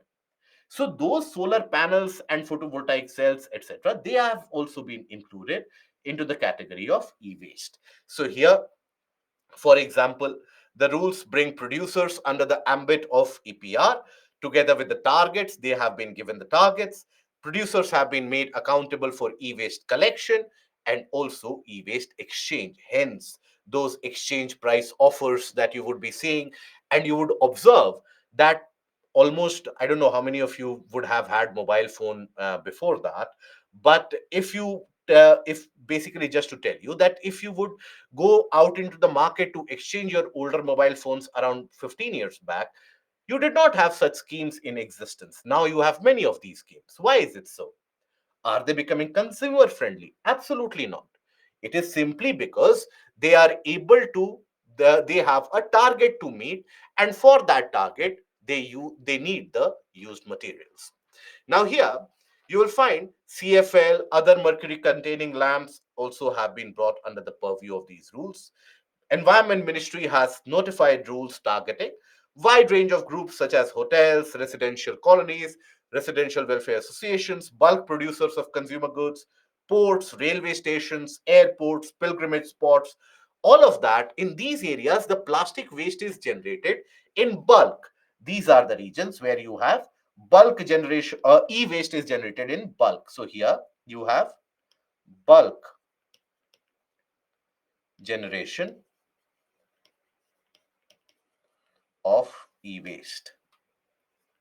For example, when you go to a hotel, for example, even if a switch is a bit fidgety, if the switch is not perfectly well, you immediately pick up the phone, you create a scene there, you create as much noise as possible, that how come that my room, this particular appliance is not working well, isn't it? In your house, it might be the case that fan itself is not working, light is not working, you have adapted to that, that okay, if I basically turn the tube light like this, then it starts glowing. But in the hotels, you won't tolerate that, right? In the hotels, even if I don't operate all the lights, but I need all the lights functioning. So thereby, the kind of cycling, the kind of generation of e-waste is humongous in these areas. Railway stations, for example, the pilgrimage spots, the amount of e-waste generated is huge, humongous. Earlier they were not included as separate generators of waste, right? It was very open ended. Now the rules have basically made it a kind of a certainty that these areas or these particular generators of waste also need an accountability associated. Now here, these rules will launch the new EPR regime for the waste recycling, and the salient features of the new rules are that all the manufacturer, producer, refurbisher, and recycler, they are required to register on a portal, again developed by CPCB. No entity is allowed to carry out any business without the registration on the portal, and nobody is going to deal with any unregistered entity. If let's suppose I have registered and you have not registered, we both can't indulge in a business together. So if you want to carry out business, you also have to register. So in a way, it is about closing the loopholes. Yes, the companies will still find loopholes, right? You will have many of the accountants who will still be able to find loopholes. You will have many of the lawyers, the corporate lawyers who specialize in finding these loopholes. So they will be able to find out loopholes. But as and when the loopholes become very prominent, that is where the policymakers come into place, and that is where they are going to shut down these loopholes. Now, their authorization has been replaced by registration through the online portal, and only manufacturer, producer, and refurbisher and recycler, they do require recycling. Producers of notified EEE have been given graded targets. This is a graded target system. Graded target means what? The target for collection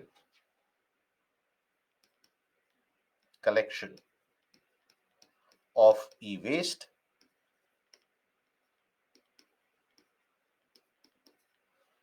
keeps on increasing with the years. Every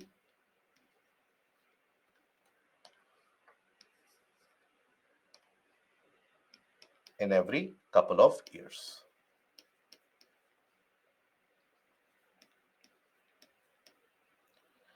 So that is where they have these graded targets. Management of solar photovoltaic modules, panels, and cells, they are added to the new rule. So here you will observe that all the producers of notified electrical and electronic equipment, they have been given an annual e-waste recycling target based on the generation of what you have previously sold, or what you are about to sell, or what you have manufactured. So target is made stable for 2 years. So for example, starting with 60% of the total that you are selling or that you are producing, that 60% you have to refurbish, or you have to ensure the recollection of that from the year 23-24 to 24-25. You have a target of 60% of that what you have sold or manufactured, that needs to be taken care of. Let's suppose I have manufactured 100 tons. So 60 tons of the waste, e-waste, I need to ensure that 60 ton of e-waste, I am taking care of that 60 tons. Okay. Then this has been increased to 70% for the year 2025 to 2027, 80% for the year 2027 to 2029. And that is basically how you will be able to generate, you will be able to churn out the kind of increased amount of waste utilization. So in the next decade or so, you will be able to reach a situation where you will be able to have the companies responsible for almost 100% of the waste that they generate. Okay. Now, the quantity recycled will be computed on the basis of the end products, right? Then the provision of generation and transaction of EPR certificates, tradable EPR certificates have also been introduced here. This brings about brings market mechanism into place.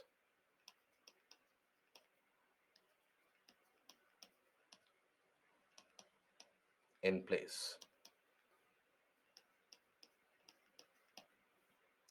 Okay. Then provisions of environment compensation and verification and audit has been introduced. Constitution of steering committee to oversee the overall implementation of these rules.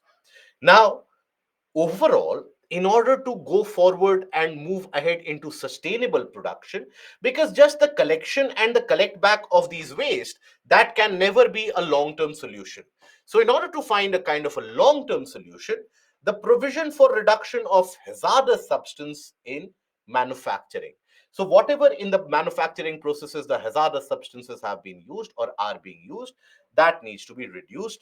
So reduction of hazardous substances in manufacturing of electrical and electronic equipment has been provided.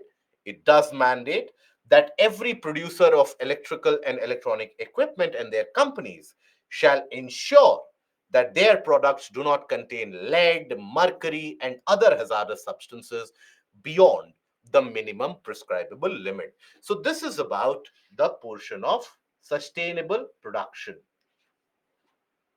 Sustainable production practices.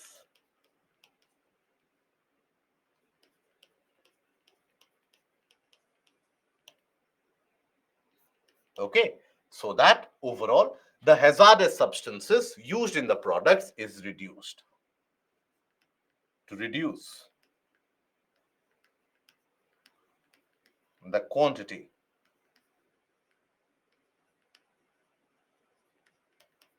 of hazardous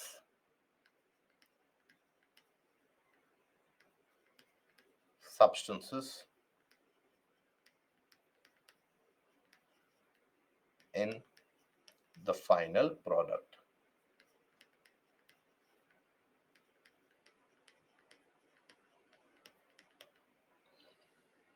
Okay, so that is the case in the norms. Now, they also, as I told you, the new norms, they also provide for upskilling, because as we have already talked about, that 95% of the e-waste management in our country happens at the hands of unorganized sector. Now, that unorganized sector has got its own lacunae and its loopholes. So that is why you have a case where upskilling is also required. So it also provides for recognition and registration, skill development, monitoring, and ensuring the safety and health of the workers involved in dismantling and recycling for e-waste. So this is for worker benefit. Worker benefit.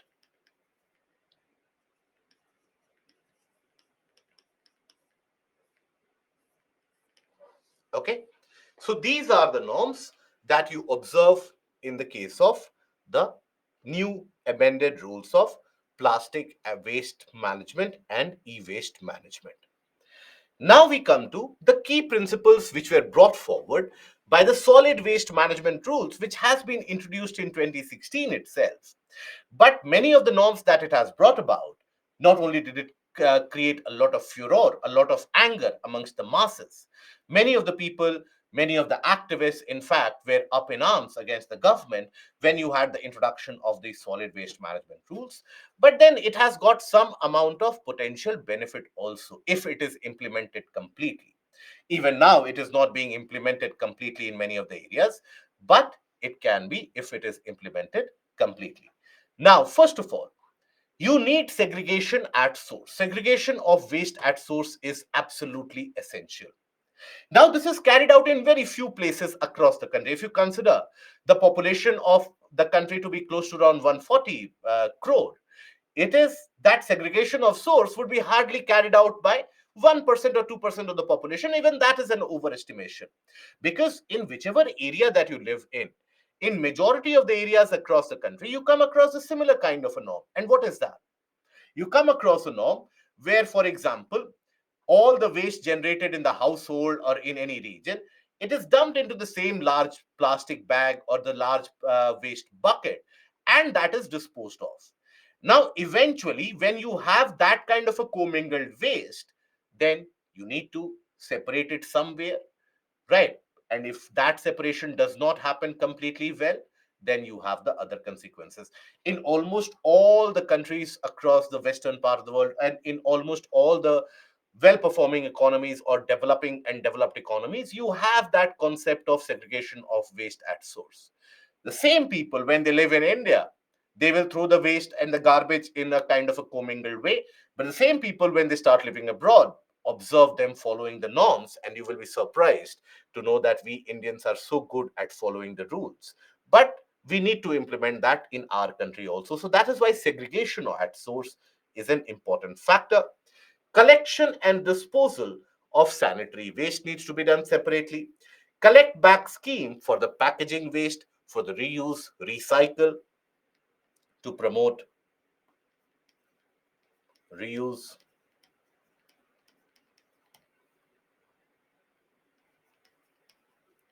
and recycle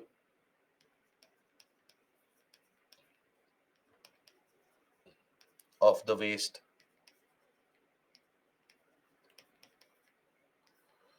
Then user fee for collection. Now this created a lot of anger against the government, because the general perception, the general mentality in our society is we all are a part of the same society. So we should basically embrace the realities of our existence also. The general perception and the general mentality is, first of all, I am giving you my waste. Whatever waste is generated from my house, that is so very clean that other households I don't know, but my household waste is very clean. I'm giving you that waste to take care of it. You should be feeling obligated that I have taken that waste from this person's household, and then you are asking me money also. I'm not going to give the money. Nobody is ready to pay money for the collection of garbage. And that is one of the strangest facts. Try to convince an individual out there, especially in the tier 1, tier 2, tier 3 cities, tier 4 cities, or the small towns, that for the person who will come to collect your garbage, you need to pay some fees. Look at the kind of a resistance that they will give to you, or the stare that they will give it to you, that you feel that money grows on trees, etc. Why will we give money for them? But that money is required, because that individual is providing you a service. Municipality is providing you a service. They are collecting the garbage, they are disposing of the garbage, right? Many of the people in the regions, they don't even know where the garbage goes. So they are carrying out a service, and for that service you need some payment for them, and it is very nominal payment which the municipalities take. But what has happened, and what the reality on the ground is, municipalities and municipal the collectors, when they are not the collectors but the people who collect the garbage, when they come, most of the households, they say that we don't have garbage, so that they don't have to pay the money. And when they see a garbage truck moving by, they simply dispose of the garbage nearby, or they will go to the nearest open area and they will start dumping the garbage that from here the municipality has to collect. At least I won't have to pay the money. So this is an aspect of, or an attitude of, mindset change. That mindset change, unless and until it does not happen, we cannot think of a future where the garbage is collected efficiently, disposed of efficiently. Okay, so that is basically where this was a slight different policy as compared to the previous ones. Waste processing and treatment and promotion of compost, and that compost basically is about for the promotion of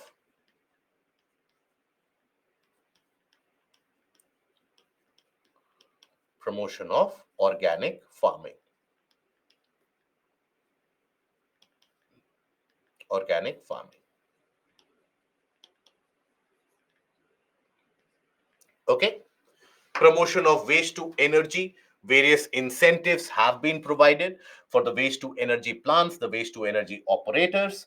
So that is basically the aspect, which the key principles which were involved in this. UPSC has asked a mains question from this particular portion immediately the next year, because that was in the news, that was in current affairs.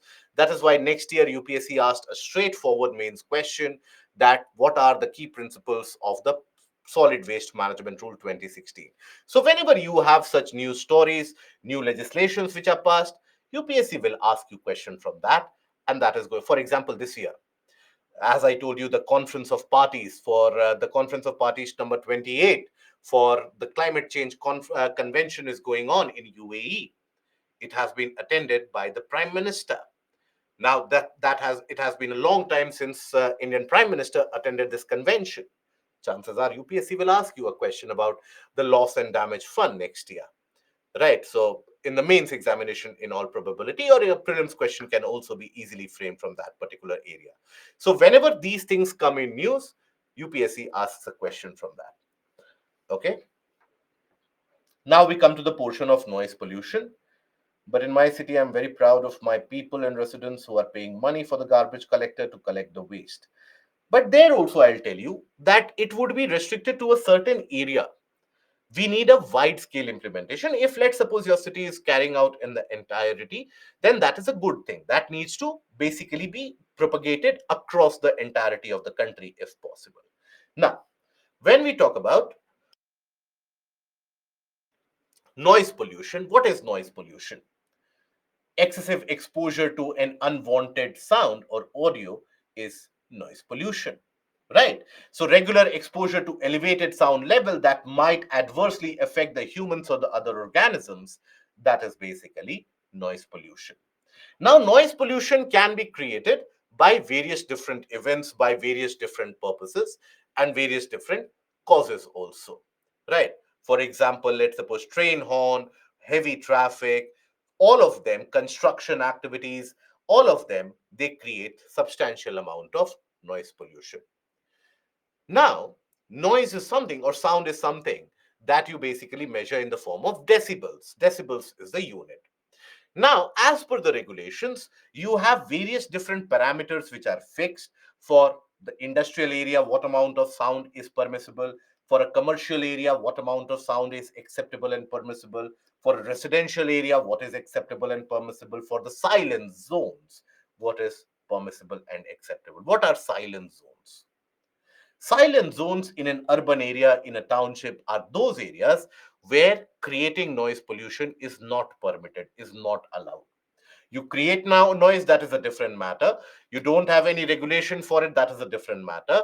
Or no penalty for it, that is a different matter, but it is not allowed. Ideally, in the laws, there are penalties also, but it is the enforcement of the laws where we are particularly weaker. Just like any of the underdeveloped or developing nation, it is the enforcement of the laws where that is our weak point. So here, in silent zones, that includes the regions, for example, around hospitals, around schools, around courts, where ideally noise is absolutely unwanted. So those would be included in the silent zone. So this particular portion, what is included in the silent zones, that is what is relevant for your prelims.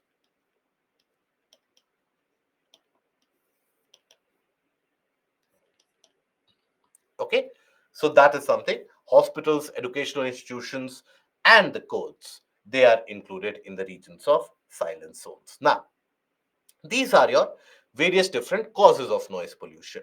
For example, industrialization. Those of you living near the industries, you would always be you would be exposed to noise levels, high amount of noise levels of the machineries operating through and through. And you would have heard that elevated level of sound and noise for a long period of time. So industrialization is one of them. Then poor urbanization. Poor urbanization, what does that mean?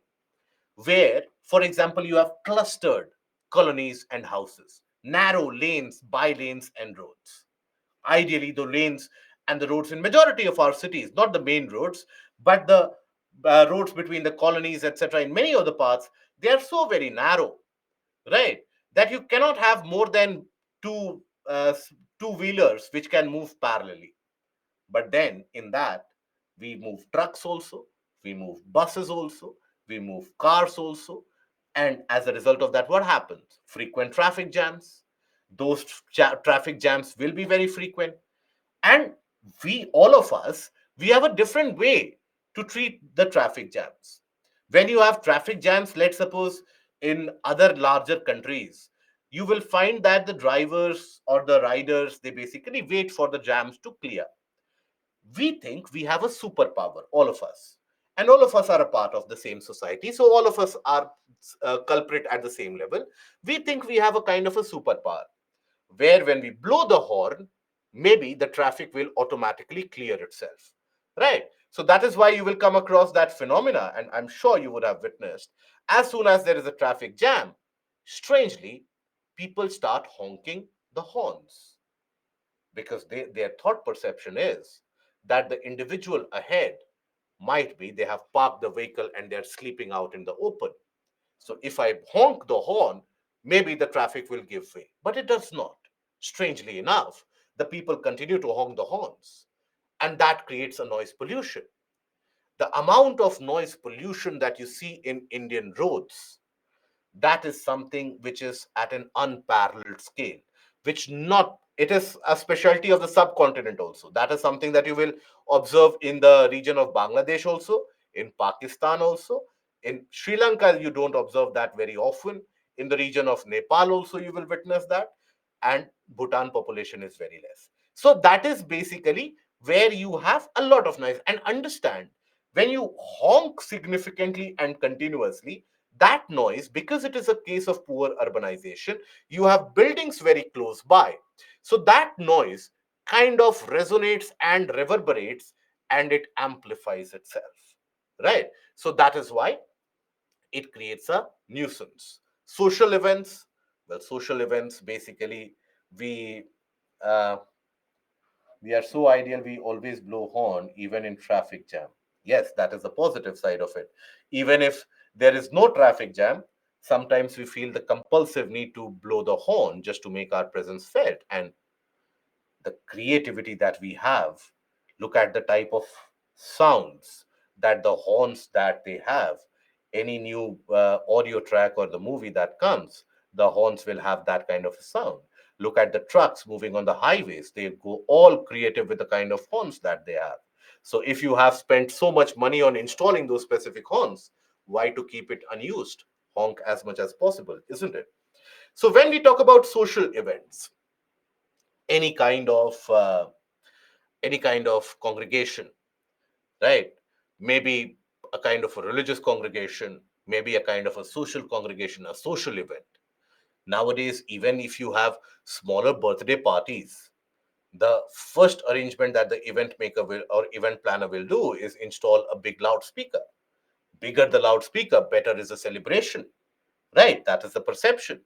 So, there, regardless of whatever the general public faces, if today is a Saturday night that I want to celebrate, I will put the volume as high as possible.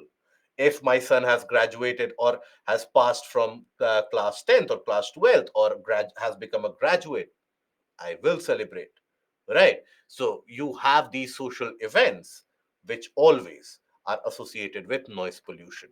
Rarely will you come across a social event which is not very noisy.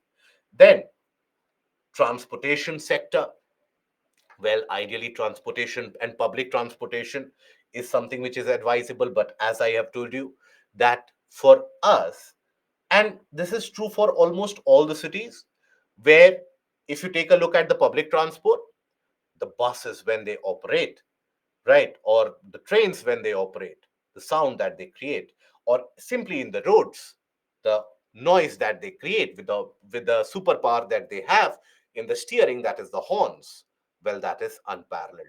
From maybe you would not have observed these nuances so significantly, you would have seen this, experienced this. From tomorrow onwards, try to observe this, and you will basically burst out laughing on the roads. And that is where the Indian roads become very enjoyable to drive, because you will have such different types of personalities creating their own kind of noise and the melody out of it. That is something you won't find anywhere else in the world. So that is the positive side of it. Construction activities, well, construction activities are again something that will give you a perpetual kind of a noise of brick breaking, of the mortar breaking or the mortar laying for that matter. If let's suppose a metro rail construction is happening near you or a highway construction is happening near you, it is associated with noise pollution. Fireworks and loudspeakers, as I told you, loudspeaker system is one of the favorite peeves that all of us in every part of the society we have. Be it the loudspeakers during festivals, be it the loudspeakers to give a simple announcement, be it the loudspeakers during the political rallies, during the political campaigns. Those of you belonging from the 5 states which have gone through the election right now, you would basically be attesting to the fact. And tomorrow, when the election results will be declared, fireworks are again something, depending upon who has won. You might be an individual who has absolutely no interest in any politics, who comes to power, who goes out of power. I have no interest in that. As long as my vehicle has the horn, I don't care about the world. So there also you will observe the amount of fireworks that happen. It will be unparalleled. Now that also is noisy.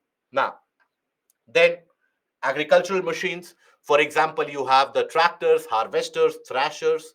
They are also associated with a lot of noise pollution. Defense equipments, they are also associated with a lot of noise. Now defense equipments, when we talk about here, now this defense, when we get exposed to these noise, what kind of defense equipments noise are we exposed to? Mostly the, yes, aircraft and jets, right?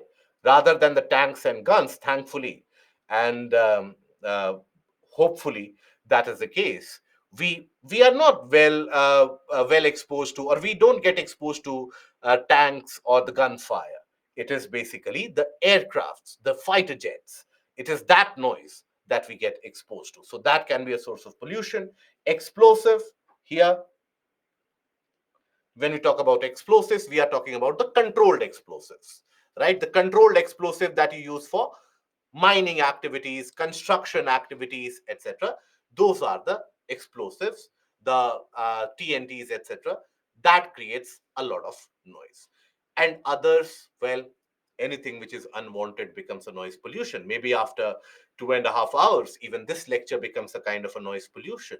So any kind of unwanted audio beyond a particular decibel, that becomes a noise pollution. And please use your creativity around you to think about that what can be the sources of noise pollution. And please don't write that the lecture that I attended was a noise pollution, because there technically you will go wrong because of the decibel level, not because of any morality, etc. associated with it. Okay, so that is basically the various different causes of noise pollution.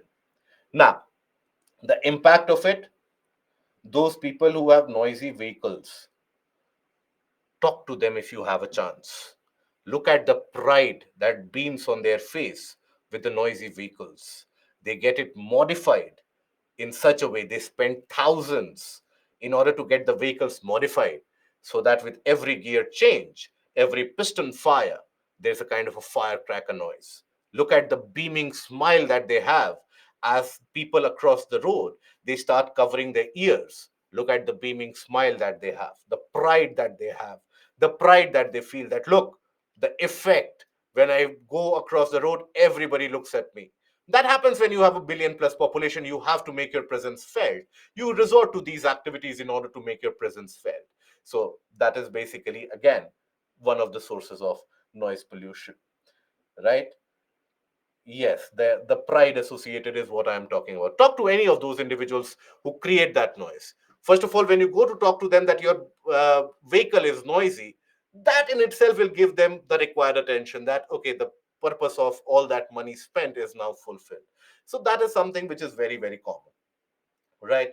And government has imposed restriction on DJs after 10 p.m. Fair enough. The government, regardless of how many restrictions it imposes, worst come worst, you know what will happen? Your neighbor will come put a complaint that after 10 p.m. this person is still operating the music. What will happen? The nearby police station will get that complaint. The police people will come there. You pay the policeman $1,000. You can play the music after 12 as well. And then next day you take care of the neighbor so as to ensure that the neighbor never complains. So we are living in the same society. So we are all aware about the realities of the dynamics as it plays in the society. It is not the case that from tomorrow the government makes a norm that no firecracker, people will stop bursting firecracker. What people will do, they will burst the firecracker, shut their doors and windows as if I was not even here. The As China does, that we have never done anything bad. So that always happens, right? Can we mention in answer prayer on big loudspeaker at noise pollution? Yes, that goes on in every festival also, in religious congregations also. We are presently through the entire festive months, October. Late September, October, November, December, up till January, you have the string of festivals. Look at the noise created by the loudspeakers. Depending upon in which region of the country, which part of the city you are in, you will be exposed to different sources of noise. We are very, very inclusive people in that matter. We ensure that noise reaches each and every corner of the city. If any portion of the city does not get that noise, we put that loudspeaker on the back of the three wheelers, on the auto rickshaws, and then we roam around the city. So, in that way, we are very, very democratic. So, feel free to give any kind of examples that you can. Okay. Now, in such cases, electric vehicles come with an additional advantage of less noise. They do. Electric vehicles are almost, they don't create any kind of noise at all. But you can create an electric vehicle. Try to take out the horn out of the electric vehicle in India.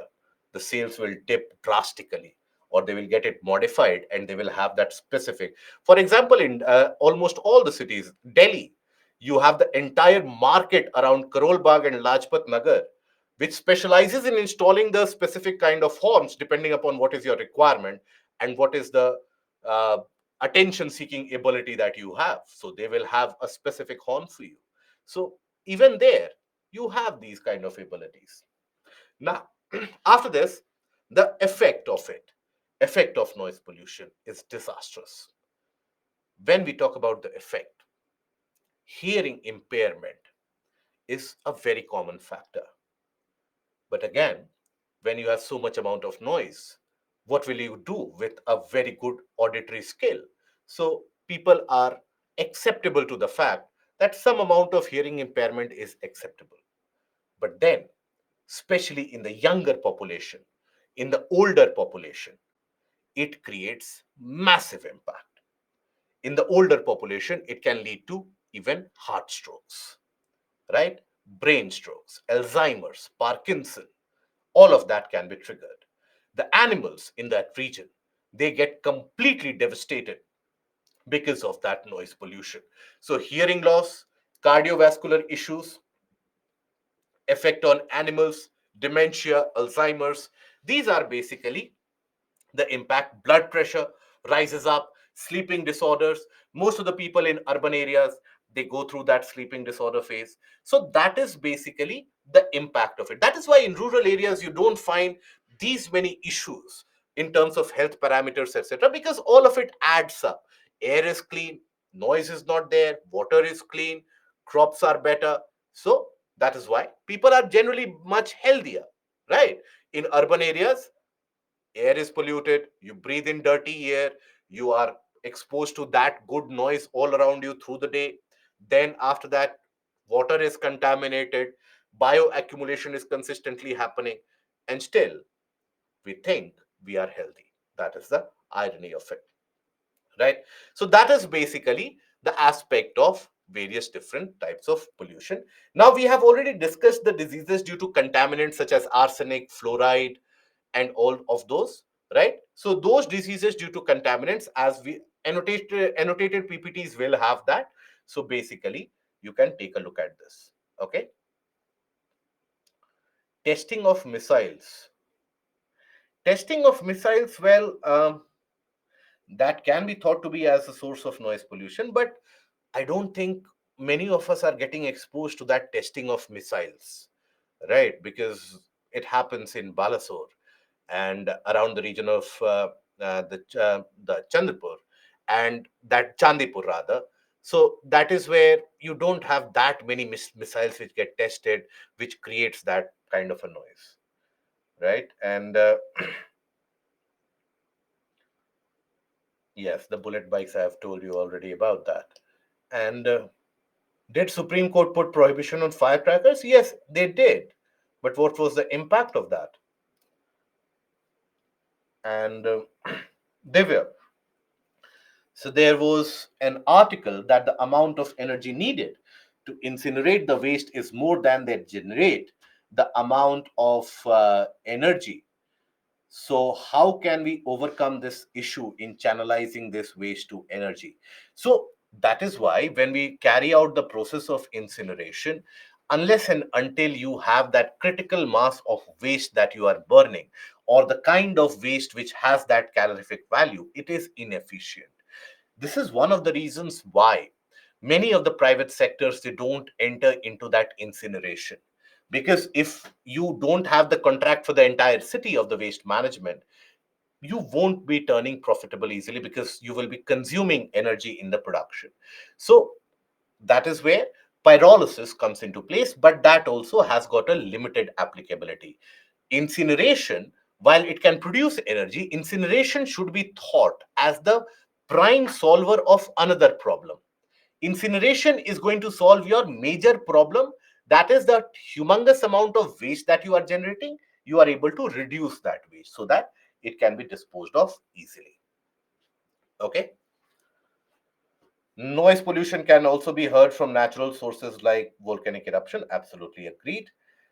And can a kind of noise become addictive? Absolutely yes. And we all are basically examples of that. We are addicted to the noise. Anurag, thank you for the kind words. And I hope it doesn't turn out to be noise pollution by the end of the session. The irony is, to ignore the noise pollution, we started plugging headphones in our ears directly and we listen to loud music. And that is where the person sitting behind you or the vehicle behind you, they have to put a larger horn. So it is a kind of a vicious cycle which goes on. Yes, even thunder, hailstones, all of them can create noise. But think about it. Which is more noisy? A construction activity going nearby your house, or one thunder or lightning event that you experience maybe once or twice in every 2 months? India, after all, is not a very heavy rainfall region. India is a dry country. India is in the tropics, dry region. We experience that kind of a thunderous rainfall for at max 1 or 2 months, and in various areas, and that too, the occurrence of this thunder, lightning, cyclone, wind, everything will be restricted to a few incidents.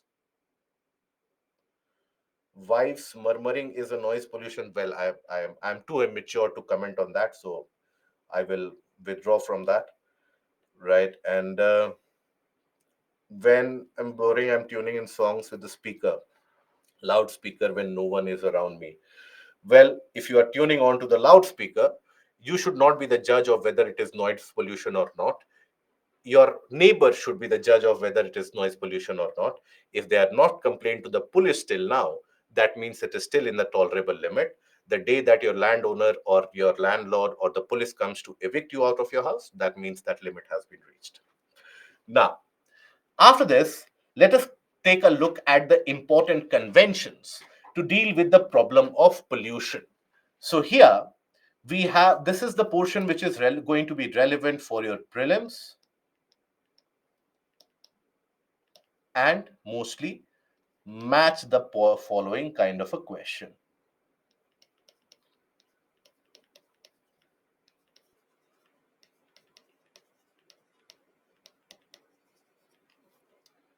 Type of questions.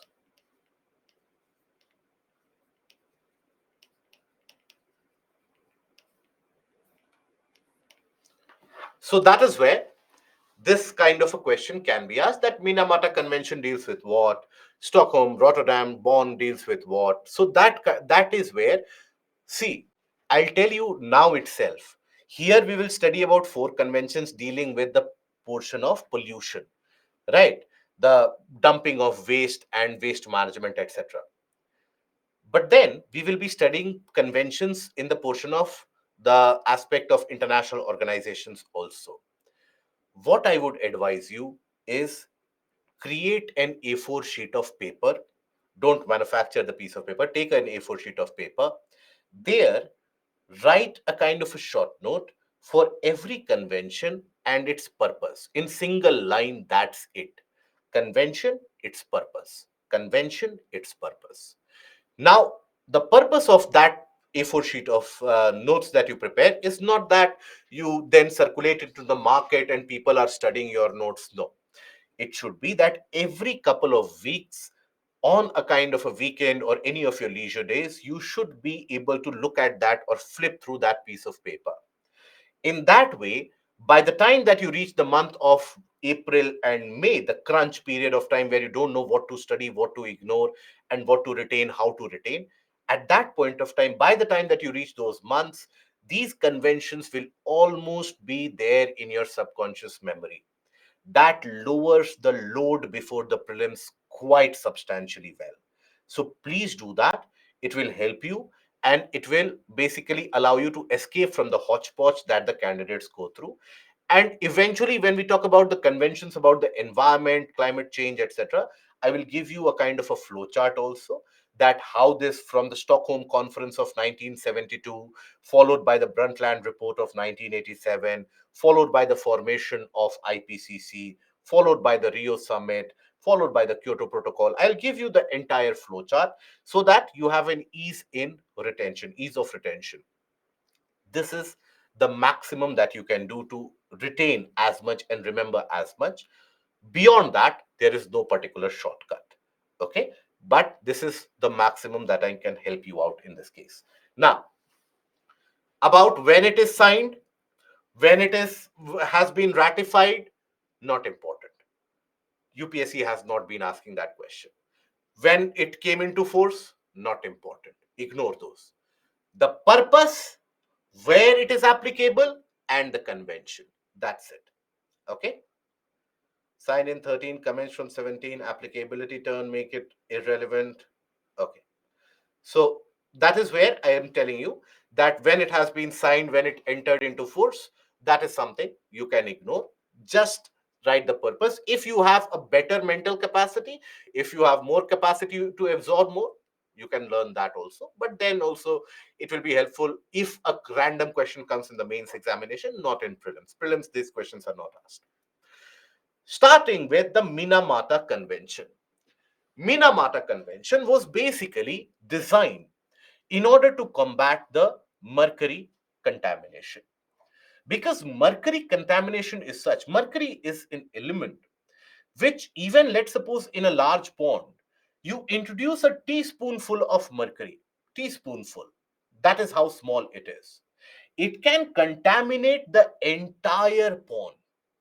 And by the process of bioaccumulation and magnification, you will find not only do the fishes they die, but we humans we consume the fishes, and that is where it can be very disastrous for us also. So that is where mercury contamination leads to the Minamata disease. Why the name Minamata is being harped at? That is because it was, first of all, this contamination was found to be reported in the Minamata region of Japan. Japan is a fish eating country. I hope we are all well versed with the cuisine there. So it is a fish eating country. That is where this particular contamination spread very easily. Even the cadmium contamination spread there very easily. Mercury, cadmium, these are generally the byproducts of mining waste, industrial waste. Mercury, you and I also, we use it on a day-to-day basis. Thermometers, right? The thermometers, they have the mercury within them, the mercury column, right? So that is why it is always said, use the thermometers carefully, dispose them with even greater care, because that mercury can end up back in your system.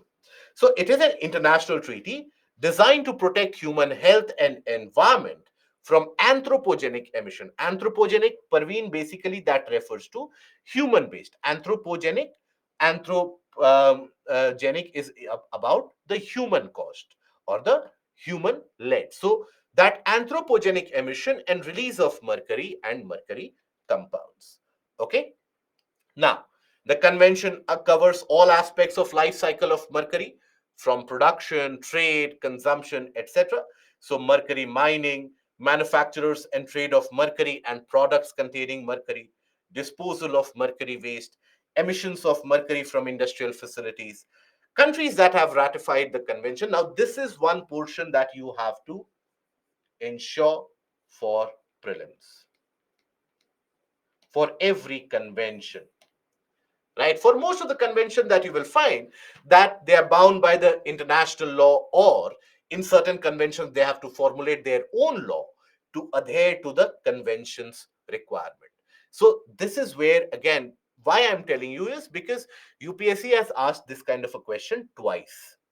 once in 2016 and another time in 2018, that whether the countries need to formulate their own laws as a part of this convention or whether they are bound by the international law. So that kind of a statement based question, when it comes in the pressure and in the heat of the examination, majority of the candidates get it wrong.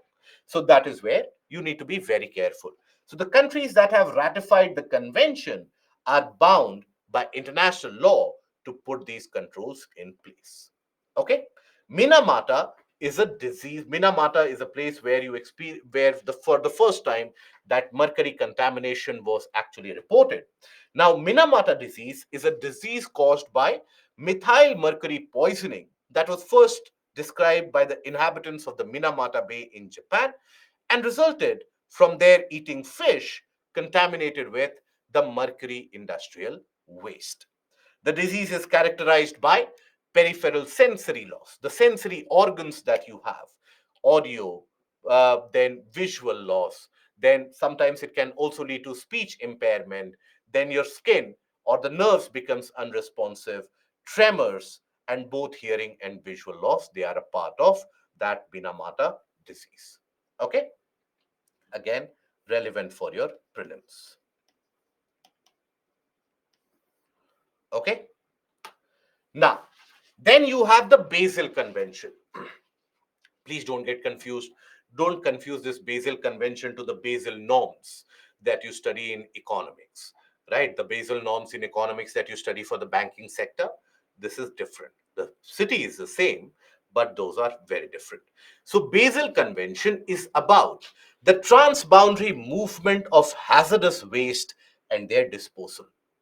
The Basel Convention directs a prior consent approval method to control the transboundary movement of harmful and other waste to reduce their adverse effect on the environment and protect the individuals from that hazardous effect. Now, here you might think about it that what transboundary movement are we talking about? So, understand what has been the practice, how skewed the world order is. That is why sometimes when you basically listen to these countries and the heads of the countries and the organizations of these countries, the activists from these countries, like US, like the regions of Europe, UK, when they start preaching us Indians that you are doing this wrong, you are doing that incorrect, this is how you should do it. That is why it should basically make your blood boil. Basically, all these countries, they have been indulging in a practice for decades now, where the waste that is generated in their country, be it the chemical waste, be it any kind of garbage that they generate, if they don't have the treatment facilities, what do? They sell it off. To whom? To the underdeveloped and developing countries like India, Sri Lanka, African countries, Bangladesh. They sell them their garbage. That now it is your problem. Now, why do the countries buy that garbage? So that they can recycle that. Right? There are incentives involved. As late as last year, you had a consignment when Sri Lanka was going through that economic turmoil and crisis. It was late 2021 and early 2022 when you had a consignment of garbage which was coming to Sri Lanka from UK. Sri Lanka declined because Sri Lanka, on one hand, went into that economic crisis because it was promoting organic farming. It wants a cleaner environment because Sri Lanka is thinking about a future for ecotourism. All the best to them. Good luck to them. So they want to keep the region clean. Now, they declined that shipment of garbage. The reaction that the country of UK that gave, the activists that gave, the various different NGOs involved, they gave. Immediately, you had a lot of articles started coming out in the newspapers, English newspapers, that is Guardian, Sun, all of them. Immediately they started reporting how Sri Lanka is absolutely irresponsible. It does not know how to tackle its economic crisis. When countries like UK and US are trying to help, it is not taking the help because the people in the government, they are irresponsible. You need newer people to come in. The existing people are tyrants, they are despots, etc., etc. That has been the case for a long period of time. The region of Alang in Gujarat, where you have the very famed Alang shipyard. Now, that Alang shipyard used to be one of the largest ship-breaking yards of the world in terms of the capacity that they would handle for some period of time, at least in Asia. Not across the world, but at least in Asia. So, what would happen was that the older ships, which the Western countries, they felt that it is no longer utilizable for them, they would send it to the shipyard for breaking. Now you might have a question, why don't they do it in Michigan? Why don't they do it in other eastern coast of US where you have the shipbreaking yards? The reason is when you break the ship, when you salvage the waste of out of it, fair enough, you get that steel where you can basically sell it off for scrap. Along with that, you have asbestos, you have bunker fuel, you have radioactive materials. And the people working in the shipyards, the research has indicated they have lower life expectancy because of the contamination that they are exposed to. They get various different, what is known as lifestyle or occupation hazards. Because of the work that they do, they suffer from these diseases. People, they die a lot younger. Thankfully, now that region of Alang shipyard is no longer handling that amount of shipbreaking activities. That place has now been taken by Bangladesh. And this happens. Earlier, it was China which used to handle all that waste, take care of that waste. Then, as the prosperity happened in China, China grew at a rapid, incredibly rapid pace, where the income levels they started increasing. When your income level is slightly higher, why would you indulge in such occupations? You won't. Then all those jobs came to India. Now, as India's income level is slowly on the rise, we are not increasing at the same rate at China as China did, but we are improving nonetheless. There, now these jobs are shifting to Bangladesh. After Bangladesh, probably it will shift to a sub-Saharan country. But the Western countries, they ensure my backyard is clean, my city is clean, and then they will have the guts to come to your country and tell you you are generating waste. So that is where it is about setting the global narrative. And for that, the Basel Convention was arrived at. And here, the aspect of it that if you are sending a waste to some other country, at least tell them what is there in that waste. Get a prior consent approval from them, and only then go for the transboundary movement of that waste. Okay? Now, the objectives, the main focus of the Basel Convention to prevent the movement of hazardous waste from developed nations to developing or underdeveloped countries and reduce the transfer of hazardous waste among countries across the globe. And this international treaty has aimed to reduce the movement of dangerous waste such as toxic, flammable, explosive, and corrosive waste between the countries.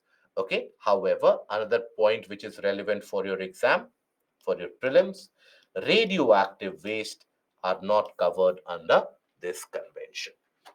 Okay. Now, after that, here the Basel Convention also assists the less developed countries in the environmentally sound management of their generated hazardous waste. Again, relevant for your prelims. So, sound management of waste by other countries by minimizing the amount of waste and toxicity of the waste. Now, here also, as is the case with any particular convention, the chief decision making body is Conference of Parties. Conference of Parties. That is basically the chief decision making body of that.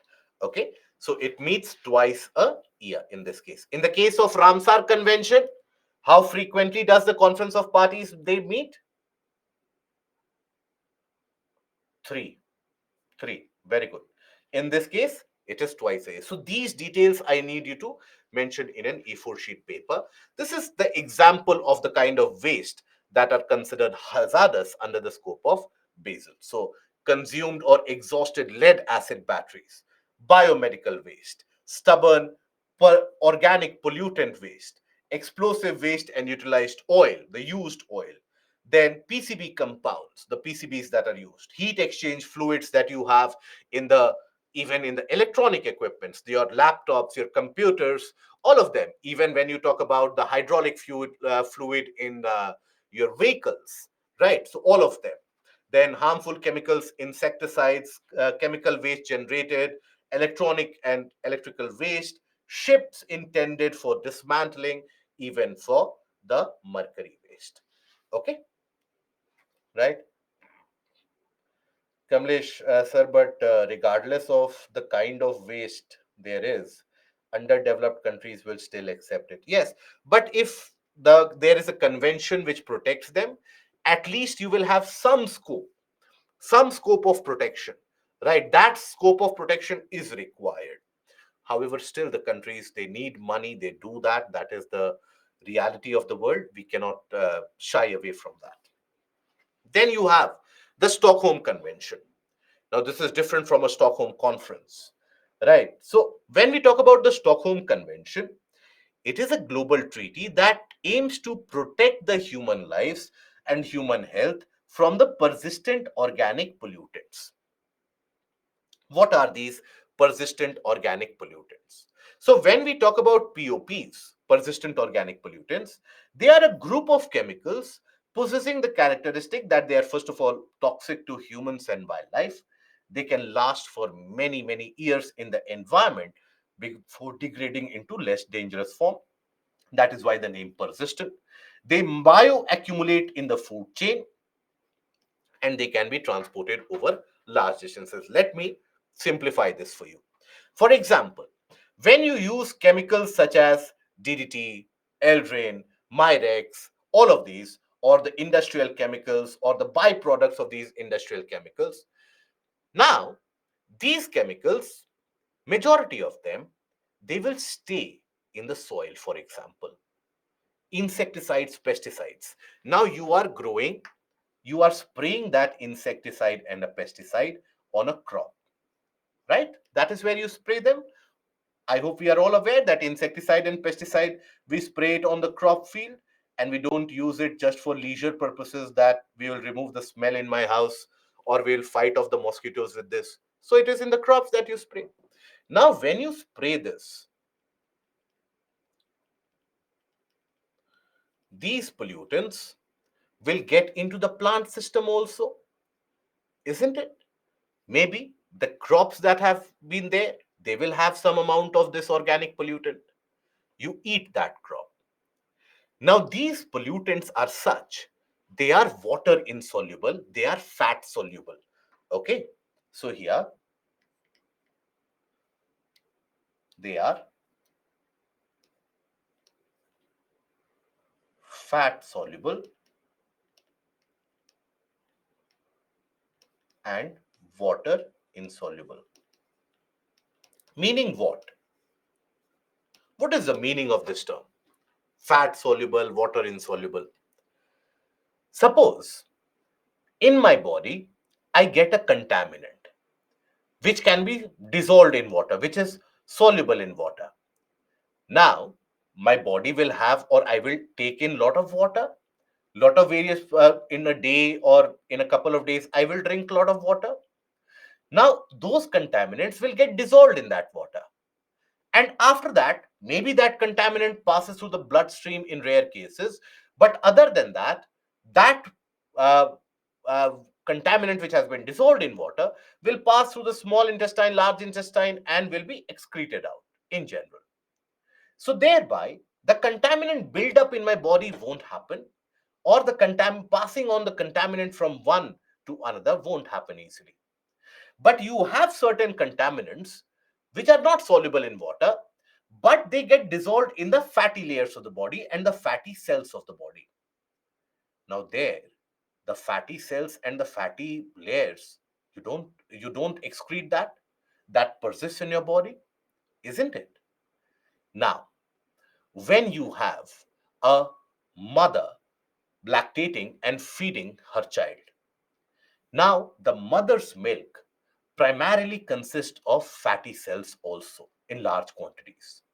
So from the mother to the child, when those fatty cells which are contaminated with that toxin, that goes into the young child. And in that infant, that toxin buildup starts happening, maybe at the age of few months. Imagine the impact, the significantly deleterious and disastrous impact that it will have on the health of the young one.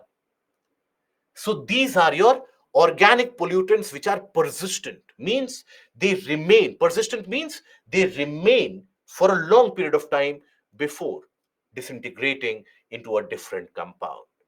That is where bioaccumulation in the body continues to happen, biomagnification across the food chain of various different systems, that also happens. So all those such pesticides, insecticides, industrial chemicals, solvents, they come under the category or under the control of the Stockholm Convention.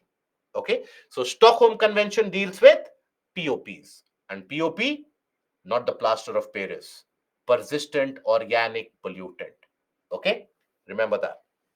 Now, here again, important point for your prelims. When we talk about the salient points for Stockholm Convention,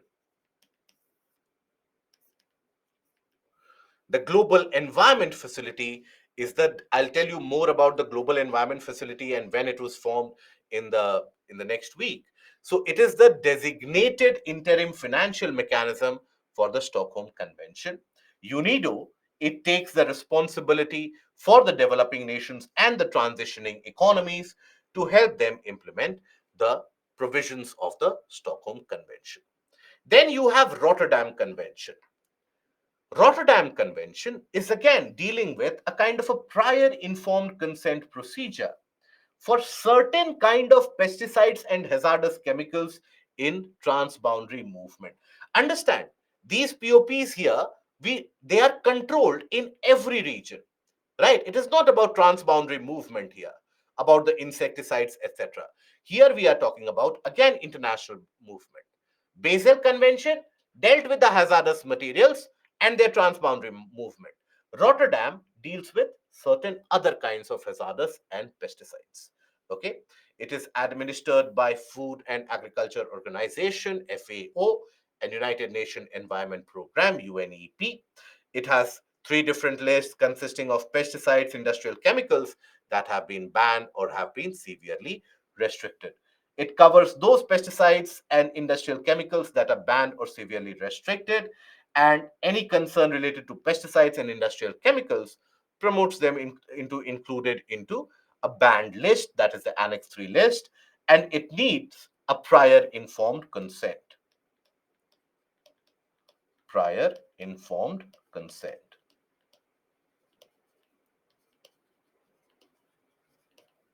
Okay. Also may contain those chemicals and pesticides that present a risk under the conditions of use in developing nations or countries with economies in transition. So that is the portion of Rotterdam Convention. And that brings us to the end of the module. And now we come to the portion of climate change. Ananya, you had certain basic types of chemicals, pesticides, etc., which have not been included in the list of Basel. They are included in Rotterdam. LDC refers to the less developed countries of the world, right? And Kapil, my dear friend, I understand your predicament, and see, we are trying to resolve that issue to the best of our abilities. That should be sorted out within the next few days. I'm not talking about weeks or months now. It should be sorted out in the next few days. But then, till that point of time, please carry out the preparation from the PPTs, from the digital reading materials. Please don't let your preparation get hampered. The NCRTs are available online. We will try our best, and humble apologies for that. We are trying our best at all the levels to resolve the issue. Okay. Pharmaceutical chemicals are included in this list? No. Gaurav, if you have harmful chemicals used in pharmaceutical industry, that is a big no-no anyways. Gaurav, Why do developing countries buy waste from developed countries? Do they get money also? Because from that waste they have to recycle something, they get that recycled material, and it is also bid out. Yes. Okay. So should we carry on the class for another hour and carry on with the portion of climate change, or have you reached the level of saturation?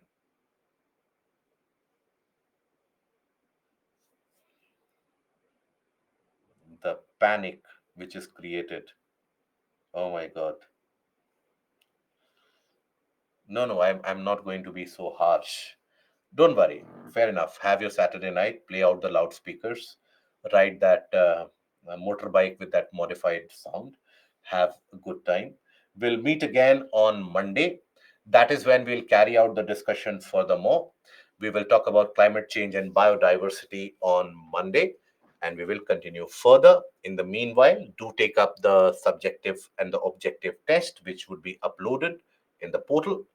And that is all from my side. I hope the session was tolerable and some new information has been added. Just ensure that you revise it whenever the time comes, whenever you feel that the time is right, or whenever you feel like revising, do revise it. Till we meet again, do take care of yourself, relax, have a good night. Goodbye. Thank you. Chandrasekhar, no, India right now is not taking waste from the other countries.